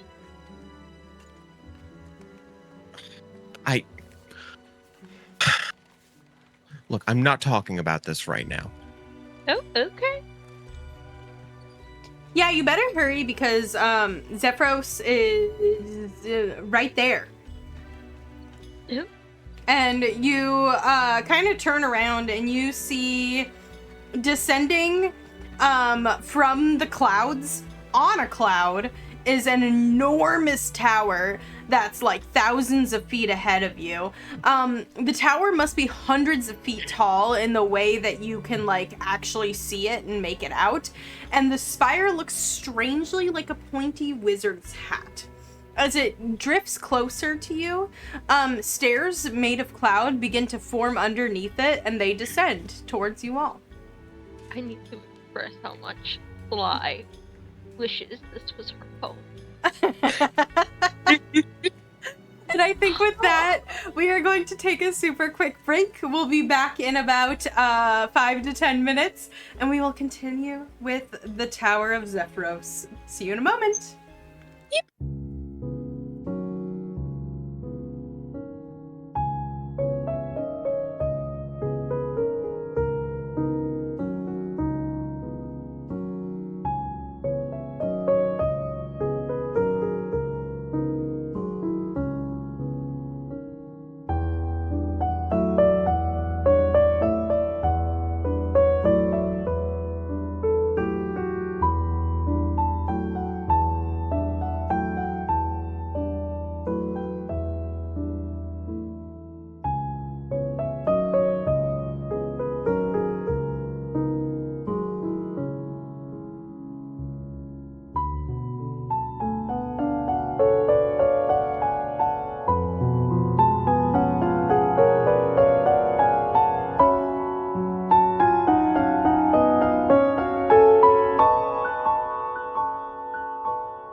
All right, and we are back after our break, jumping back in. So if you recall, the group just walked outside to meet with Zephyros, who was coming to meet them and maybe give them a ride, and just saw a giant, enormous tower floating on a billowy cloud, hundreds of feet tall, with a spire that looks strangely like a pointy wizard hat.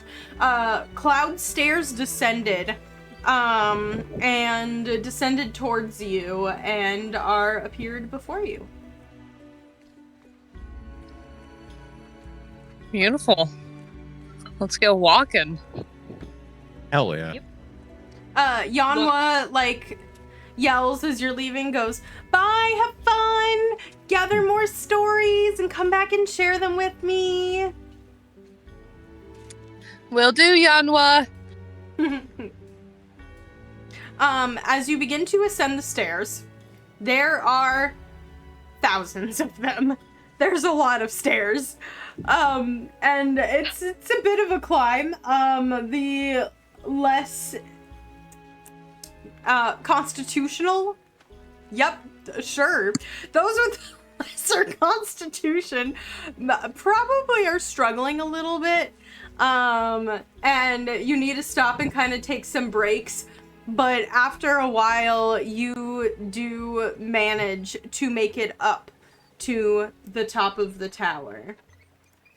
And what you see is a very kind of, like, on this cloud, the tower ascends, and it's absolutely huge. The door itself is roughly 30 feet tall, maybe even up to 40 feet tall, and it, like, towers over you, just the absolute scale of this kind of gray stoned tower.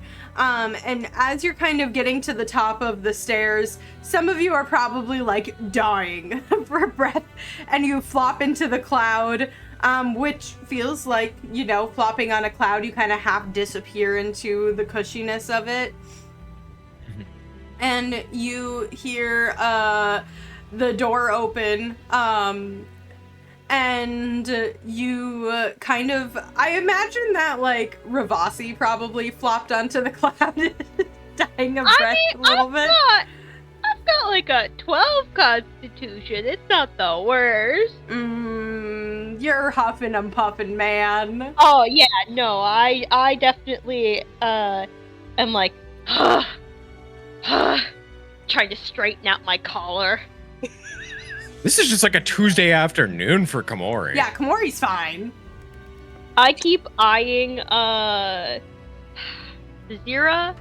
Oh, Tzira came up on, like, halfway through. Tzira just, like, decided that was her exercise for the day and started going up on the broom. I keep eyeing you like, I really wish she'd invite me up there, but I feel like at this point it's too awkward to be like, hey, please.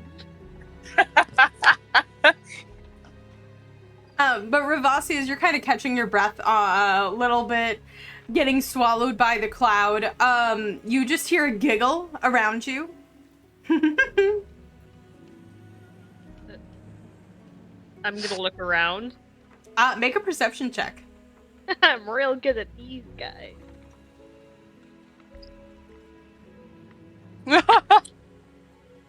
Yeah, that one, You don't see anything, you just hear another giggle.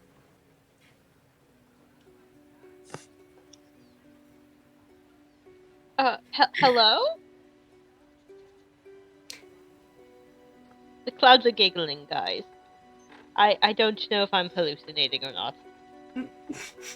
You aren't. Can I try and catch a glimpse? Yeah, sure, if you want to. Much better. Yeah, absolutely. So, Tzira, what you see is a absolutely billowing, looks kind of like an air genasi, but less very see-through. hiding in the clouds, and she's like shifting back and forth behind Ravasi and giggling in his ear so that like he can't see her.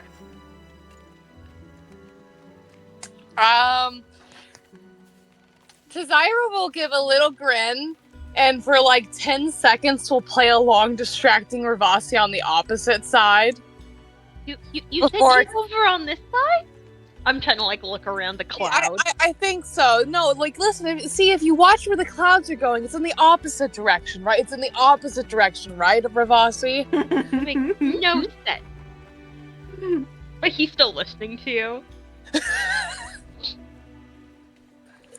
Oh, Anyway, you're fun to play with. Oh.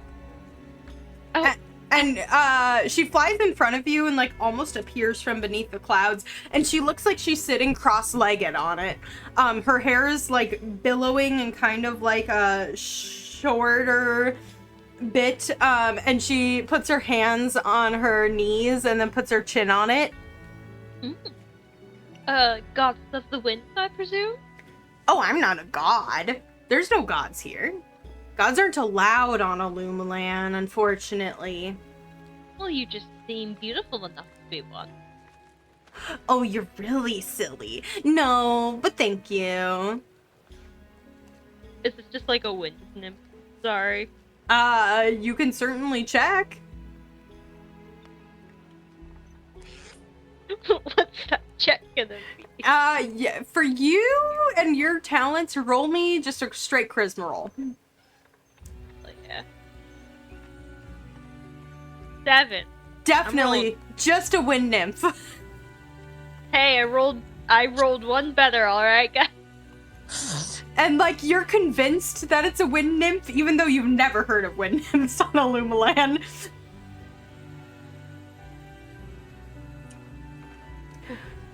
What is your name? Oh, my name? My name is Ella. It's nice to meet you. Dad's inside. I can go get him. He's expecting you. Could we come in? Oh, yes. Yes, of course. I was waiting for you to come in, but you were huffing and puffing right here.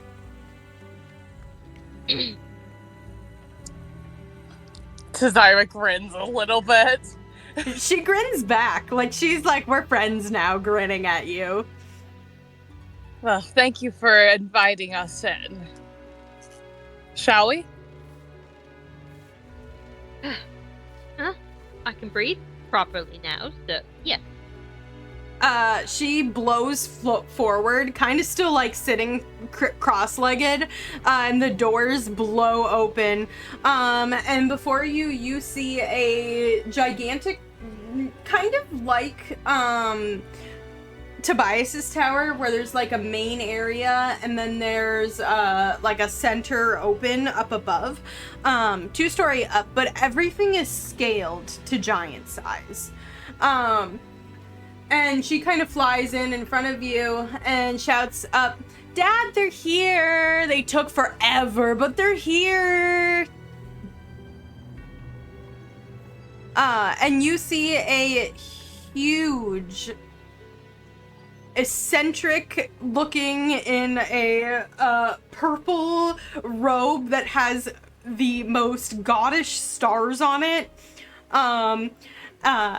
cloud giant fly down from above. He has wispy white beard and windswept white hair, and he floats down from up above and kind of like with his gigantic hand like attempts to pat Ayala's head, and she just giggles and kind of dodges it, and goes, "Ah, yes, you.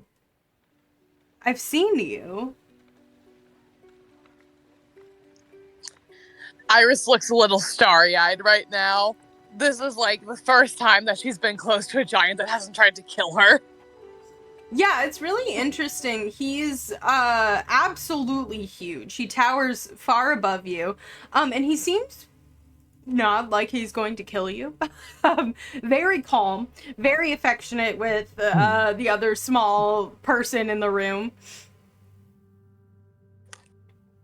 I was so thrilled when Tobias sent a message that his mentee and 3 others were wanting to speak with me. Indeed. Thank you for giving us your time. Yes, of course. Of course, the others. The others mentioned that you may come. And I can't help you much, but I can give you information. Information is the sharpest sword that exists. Yes, that it is. That's why I speak as often as I do with the others. And by the others, who do you mean? Oh, those on other planes. Oh, that is so fun! So are you... Okay, 2 journals start to come out as Tzira is not taking notes. So what planes are you connecting to? Are you connecting to the elemental planes, to the ethereal, or to the plane of dreams? I've tried to do with the plane of dreams before. That one's fun. You see, young one, I'm not sure what planes I connect to. I just know that I ask, and they answer. Huh. But I was told you were here for questions about giants, and maybe a little bit of a trip. Indeed. And I will look to everybody else. You clearly seem the most comfortable with this, though, and also kind of has the most, like, understanding of what's happening, so Ravasi's just gonna kind of give, like, the go-ahead gesture. Okay.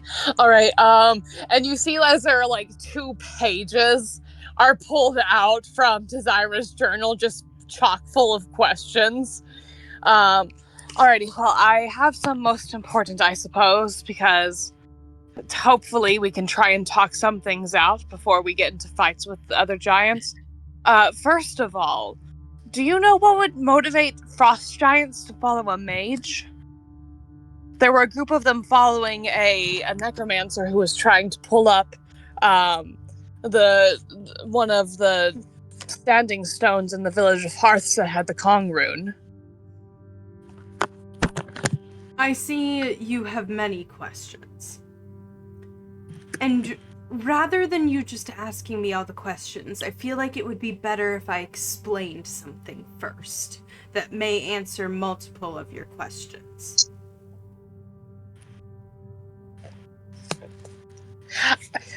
She readies her pen. It's a bit of a story.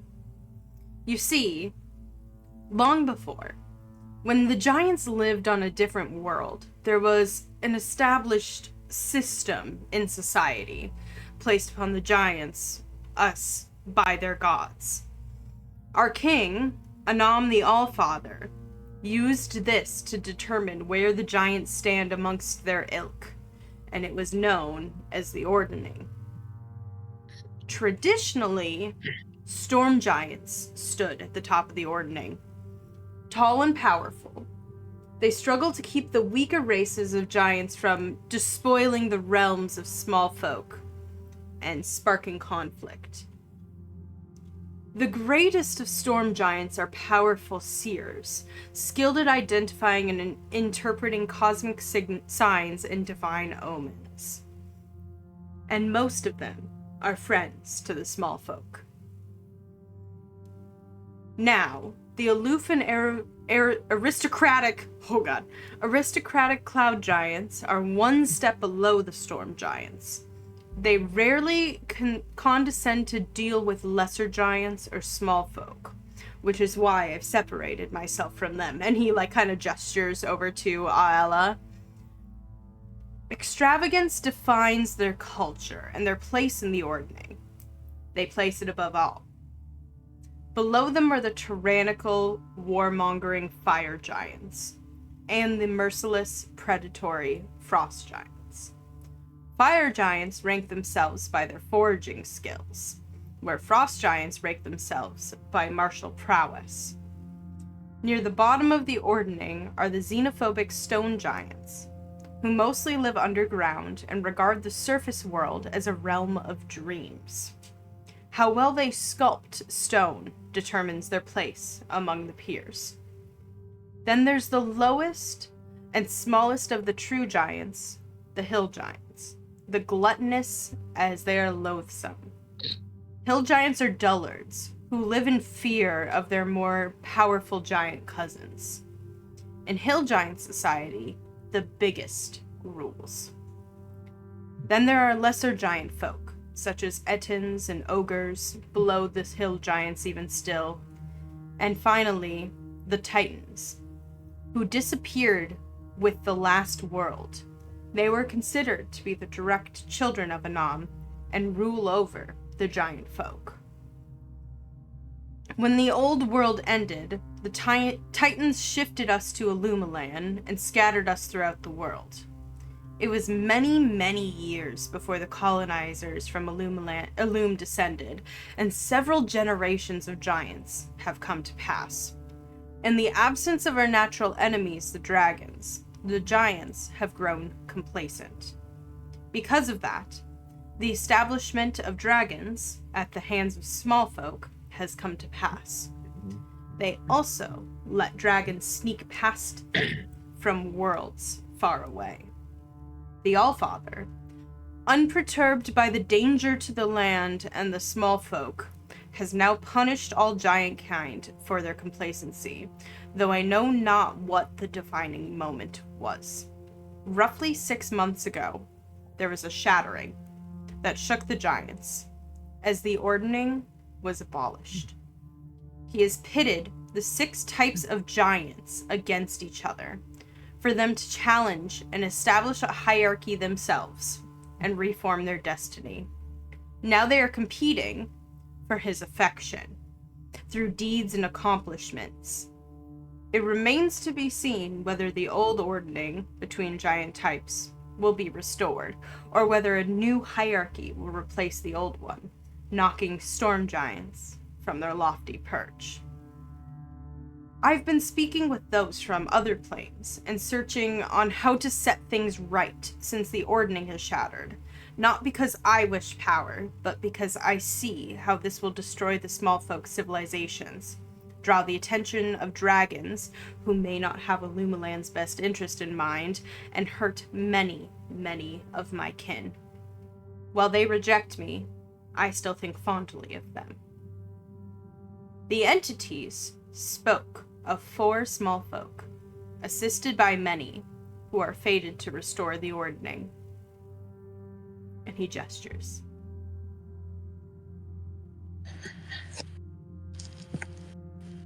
Wait. You're saying that's us? I've been having no, because I've been thinking of them too. It's been for the past couple of months, and they keep popping up. And Tzira's gonna start flipping through her journal and start showing the pages with all of the dates of every single dream that has had these 3 in them. He nods. I'm gonna lean over to Komori, and you think my smile is creepy?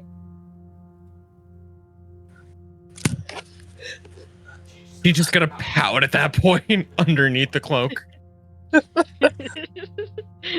Fantastic. Like, Fantastic. She's been dream stalking us.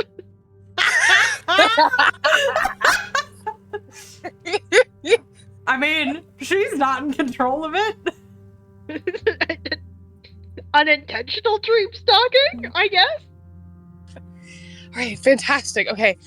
We have a ton of work to do then, and I'll turn to you 3.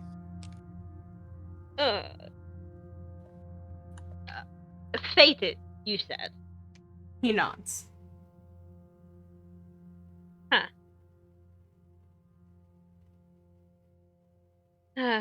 Alright.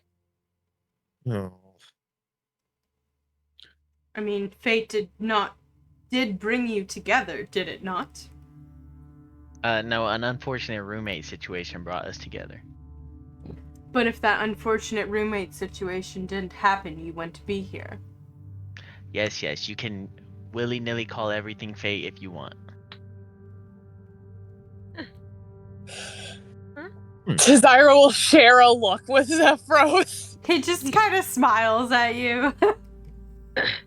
Now, I don't know if my story and explanation of the Ordning answered all of your questions.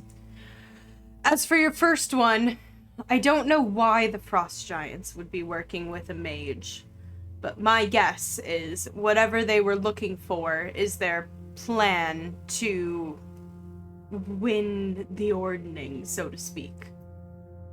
Oh, that's fascinating. So they're breaking their normal bonds and social hierarchies because of the fall of the Ordning. So they're reaching out to the races that they normally wouldn't reach out to. Correct.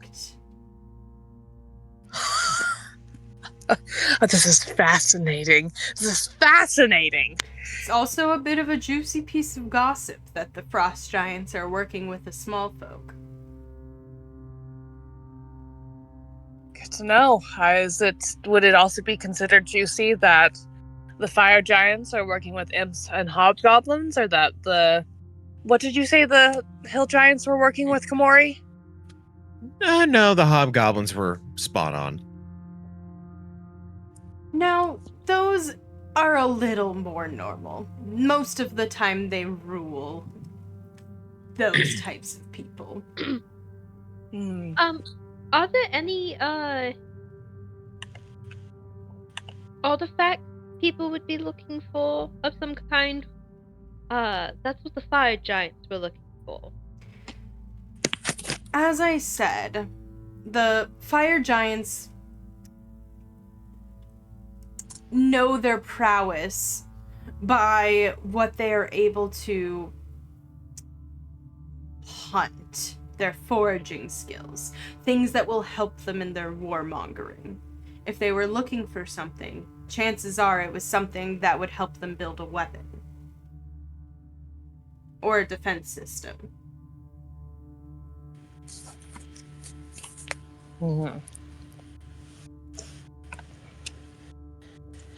Would you mind if you would? Do you have any write-ups or any books on cultural customs amongst giants, so that whenever we're dealing with them, we don't accidentally offend one group with the customs of another?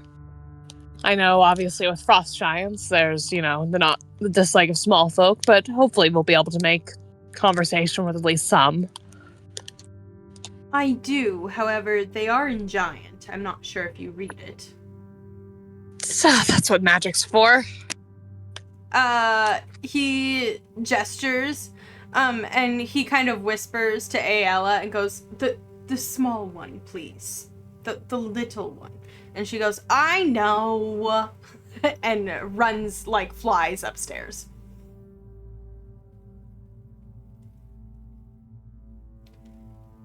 I'm gonna kind of like pull Nyx aside a little bit and just Sidebar alert! What's up?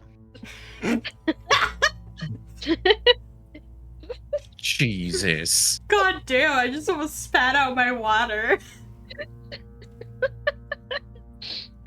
So, seems like we are fated to help out with this then. Revacy, don't try and use fate to get with me, please. Is that why you pulled me over? No. I would just anyway. So, because I know that you were uncertain of what we're supposed to do here or how long we're supposed to be around, but it seems like we're supposed to help out. So, Revacy, I just don't believe in fate. I believe in dumb luck. Literally anybody could have been put in a room with you and could be in this unfortunate situation that I'm in. yes, Think about just like any kind of person, a big brutish man with a giant hammer, maybe like a little dainty wizard. Who knows what could have been randomly put in a room with you. yeah, but she also was, dreaming of us several months in advance. And does have the note to back it up. They seem vague enough that it could have been anyone also. 5-alarm cuckoo clocks don't usually get my trust that fast. Ravasi, what's your passive insight? 8. Okay, cool. Never mind. Oh. I was gonna give you a note from the past, but you don't deserve it. I frankly, I don't even deserve the DM meta knowledge of something more there. Ooh. But it's fine. I'll play along with it for now. Mm. Like I said, I'm only doing it because of you, because I somewhat trust you. But if I die, I will kill you. Those are That- my rules. You have to get in line a little bit with killing, but yeah, it'll be certainly exciting to. How can you kill him if he's already dead? Who said that? We're sidebarred. Ayala has, like, floating behind you. She has inserted herself into the Be conversation. gone, flying rat. I am not a rat. And now you don't A get this flying rat. present. I was gonna give you a present, but now you don't get one. I'll take That's awfully petty and childish can- of you. The whole point of it is to threaten that she will come back from the dead to murder me in a brutal fashion. In revenge. Or come back as undead. That is also highly Yeah, I like to think I'll be a giant skeleton looking to crunch on your bones. possible. Ooh, that would be really funny. Okay, never mind. I understand now. You should be a giant skeleton. And she flies away. What a weird rat. And you didn't get the present. I didn't want it. It was probably rat turd. She hands you a book in giant, and says, so it's not like super in depth, but it has little bits and pieces here and there. Thank you. Oh, she hands it to you? I thought she handed it to me. No, why would she hand it to you? I don't know. You didn't designate a noun of direct address? I said she flew away. That's fair. I understood what you meant, DM. Thank you. Do I get presents for that? We'll see. Oh my gosh. Okay, so to Zyro, she flies over to you and hands you a book. Thank you so much, and I will tuck it away. Fantastic. First of many books collected. I don't have any more giant questions as of right now. I know very little of them, actually. But you said that you've been dreaming about us, Tzira? Oh, yeah. What have you been dreaming about? Oh, well, I mean, you all just keep... You pop up, you know? No, not really. I don't think any of the rest of us divine at all. That explains some things. Oh, I mean... And Tzira will just, like, start flipping through her books. So you pop up here, and you pop up here, and you pop up here, and you pop up here. It's more so... There are moments that are in the past, and those pop up, and there are moments that are in the future, and those have appeared, but this was the first time any of you were really solid, that I could properly see you. Why do you have the note twink for me? What does that mean? You know what it means. He looks at you blankly. He does not know what that means. I'll just kind of pat you on the shoulder. What does that mean? He's gonna be bothered by it forever now. Listen, if I'm the one telling you, that means that somebody else needs to tell you first. What does that mean? I'm even more confused now. Komori, what does twink mean? You see Komori just do a quick blink and just goes, you know, that makes a lot of sense. Nix? He's gonna look at you with just like a little bit of that like pleading. You know how you like when the girl does that thing to you that you don't like to speak about? Which one? You know, the one. Oh yeah. I think that's part of it.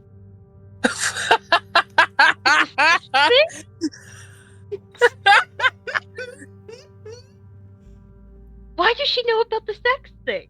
Why You're are the you one who doing says she dreams of you. I mostly think these are vague ambiguities that measure most people. She knows about sex things, though. That's specific. Okay, well, She just I don't called you know a about twink. the sex things. It's just a vibe you give off. So it I'm doesn't have not to do here. with sex. I'm I'm no- not here walking in your memories while you're playing pipe. My God. I think that he was the basement or something. I was Oh, goodness being gracious. Okay. So, but you I'm gonna look to Zephyros with this pleading look and go, explain divination to them, please. So, the way divination works, there's no true future until it comes to pass, correct? I think that's called the present. Yes, fate changes, but you can predict the way that things will go based off of inklings, pullings from other entities, influences, things bringing you together, how you've learned and grown and the choices you make. And so while things may be different, or things may not come to pass as you see them once before, as you get closer and closer to the present, you're more likely to predict it.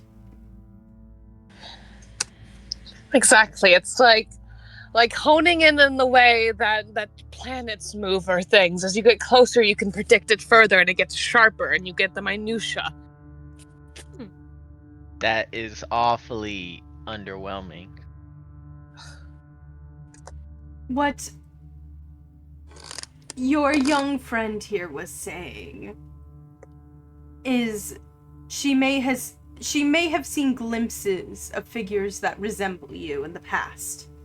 And as things grew closer to meeting you, she was finally able to see it with sharp clarity. Exactly. It's sharper. It gets closer. If you I have a done... question about that. Sorry to cut you off, Tzira. No, it's fine. Shoot. Okay, but what if she saw glimpses and you get closer and she can see with more clarity? Is it really fate if someone else was here and all those things still match up with them, or are they just vague ambiguities? That is a question for the gods. An alternate reality. Mm-hmm. That was again an awfully underwhelming answer. But I'm along for the ride anyways, so it's okay. You would not last 5 minutes in any sort of divinatory theory class. That's fine.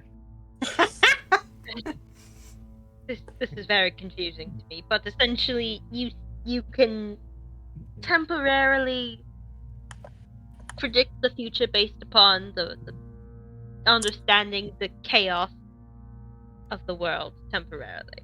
Yes. It's like trying to understand the chaos and pull dot points from it. Which is why most diviners look to the stars. Because the celestials mimic the world below them. It's all fractals all the way down. It's like a chaos theory of sorts. It's one way to look at it. Most just see it as reading the stars.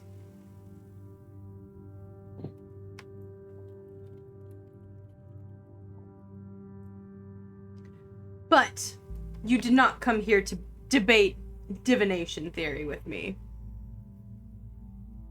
Indeed. Did I answer your 2 sheets of questions, young one? Pretty much, and hopefully anything else in here will answer the other ones. We should know how to conduct ourselves at least decently. That is good. Okay. Go ahead. We do have a request, however. Well, 2, technically. Yes. First off, would you be okay with us taking a mountain goat? And second off, would you be alright with transporting us to, one moment. Clog Mater. That was butchered. It's okay. It's a long ass name. Yes. One of my griffins, you see Tobias. Or was it? I'm not sure if it was Tobias or if Lucy sent the message, but there was already a request for a mountain goat, so I have one in the aviary. One of the griffins secured it for you. You're welcome. And we are on the way there.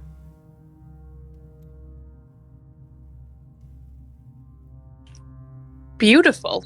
She's been frequenting a clearing often, so I figured I'd drop you off there, and she'll probably find you. Worst comes to worst, I will start talking to squirrels until she notices. That usually works.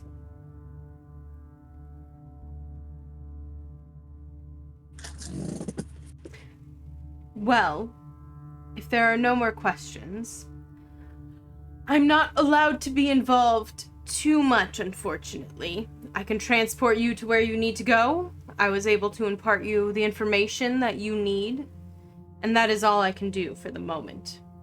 I wish I could do more.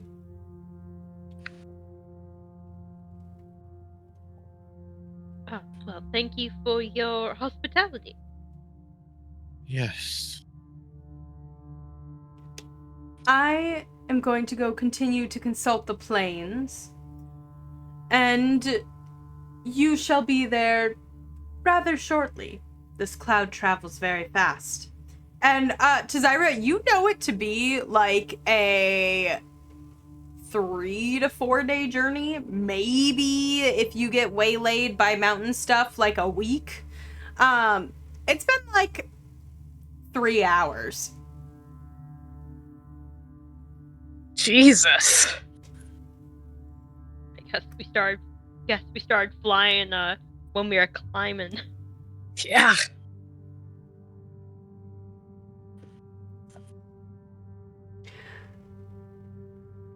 Noted. With that, he ascends up above, and Aella kind of sits and stares at you. The stairs should drop any moment.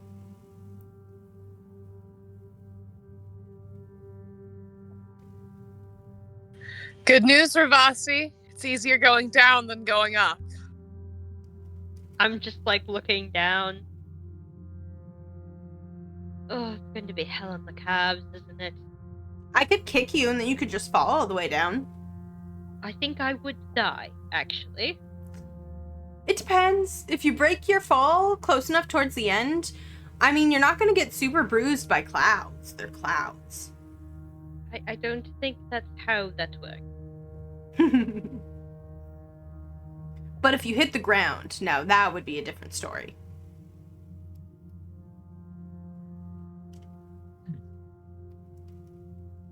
It'll look I back mean, at... could be funny. Let's maybe not test that theory. Just walk. You're like 100 pounds soaking wet, you twink. Go. Does being a twink have to do with being skinny? Also, I'm not 100 pounds. I'm like... I don't know how many I am. But I'm more than that.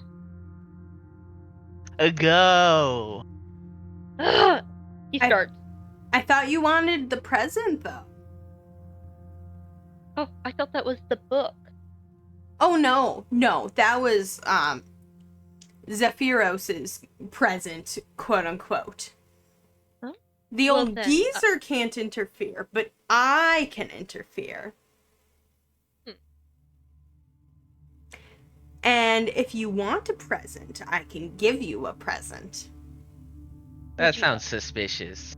Would you like something in return? No. I don't trust it, Revase. I don't think she'd accept a gift. seems like a prankster. Yeah.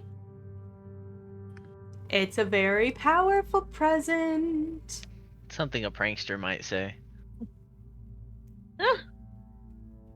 Forgive me, I'm not very wise. I would love to have a present from someone as charming as you. Oh, goody. Okay, so here is this. And she pulls out a giant bag that's like the size of both her palms. Mm-hmm. I put wind in here. Don't open it. Unless you want to release devastation. It's a boon and a bane for you. Forces in nature are impossible to control. And once open, it can't be closed. But it releases devastation. And she pushes it over to you.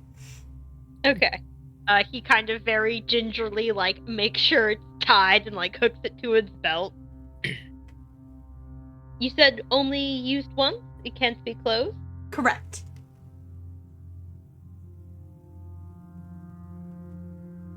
Well, thank you for the, bag of devastation. You're welcome. Seem very cheerful for that. Anyway, I'm gonna look. Are the, cloud stairs out? Yep, they're absolutely out. I don't think I could bribe Tzira into letting me join her on the broom. Tzira, he wants to ride on the broom with you. No, shush. Okay, You can- bye. She flies away. Tzira will just look at you with a very expectant look. I don't know what that means. You're going to have to be more explicit there. I'll let you ride. It can hold us both. However, magic word. He thinks. Twink? No. Can I please ride with you, Tzira? Can I please ride with you, Tzira? What Yes. I asked first. Yes. Okay, you didn't say please. Yes, you may, Ravosky. Oh, thank God. I don't think I could have handled, walking down all those steps. I'll even hold a book for you. You will? He'll take one of them. You're doing him a grand-ass favor. He'll hold a book. Tzira will immediately slap down on one of the 4 huge turtles, and you are now her riding stand for the journey down. Come on, Komori, let's conquer Vivace's greatest fear, stairs. As you begin heading down, you just hear the giggle again. Be careful. Roses have thorns. That's not ominous at all. Oh. I knew this bitch's name. Her name is Aella. So it's spelled A-E-L-L-A. LLA, gotcha. Cool beans. Gracias, muchacha. Mm-hmm. What? Processing that, you descend the 1,000 steps into the tree line. The moment your last foot leaves the stairs, they disappear in a whirlwind, the haze revealing a clearing. Before you, you see a large rock face, large opening evident. However, it is completely encased by large, thick vines, covered in huge thorns and black and red roses. The vines gather together at the base, growing out of the chest of a body. A beautiful woman in green vestments, brown hair cascading into the clearing, her skin as pale as snow and body lifeless. Tzira, as you see this, you gasp, feeling something taking over you. In the familiar sepia tones of the past, you watch, as in the same clearing, an armor-clad, bloodied woman carries the lifeless body of the dead woman, sobbing in pain. She drops to her knees at the mouth of the cave as she emerges from it, slamming her hands desperately into her chest, pouring green-tinged magic into a body that can no longer be healed. She frantically grabs herbs and continues to attempt to heal her, yelling and sobbing to the sky, praying for a miracle. The brown-haired head falls to the side as she folds over, begging and begging, pushing magic, spell after spell, into the woman, the ground, the body, herself. A desperation of love, tainted by a tragedy. You watch as vines begin to grow from the dead woman's chest, already covered in thorns and black roses, slowly pushing the cleric to her feet. Blood pours down her face, as she does not stop them from piercing her skin. In the mouth of the cave, feet from the one she so desperately tried to save, you watch as the life leaves her eyes, nature overtaking her, as she turns and recedes into the cave as vines cover the mouth, closing her in. Only after do red roses begin to grow. And this is where we're going to end tonight's session.